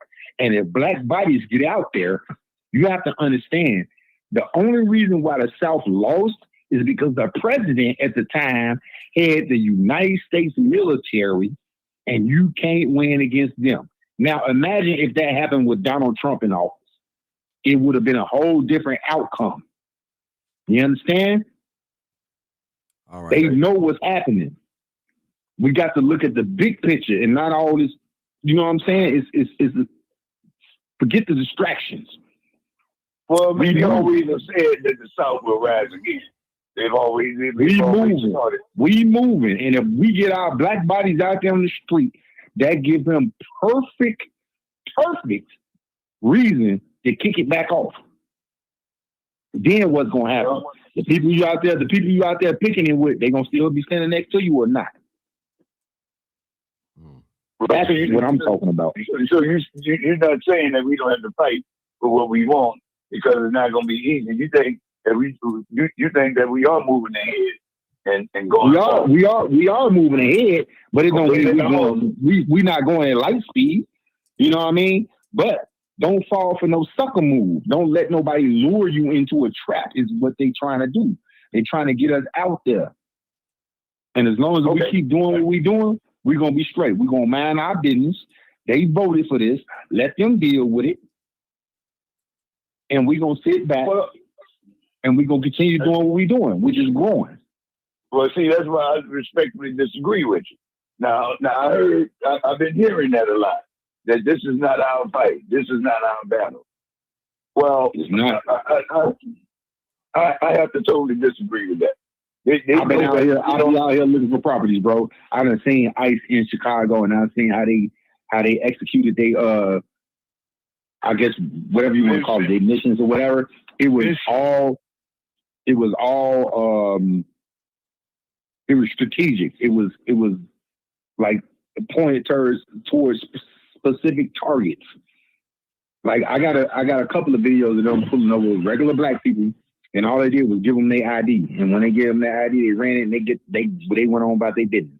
That's not these people that people want to go out there and hang by are the same people who voted for that to happen because of their racism. These are the same people that gatekeep in these offices. They're the same people who tell us that we ain't gonna have nothing. They're the same people that disrespect our women when they go into the gas station. All of these people are the same people who do that to us, and we want to jump on a mission to get out there and fight for them.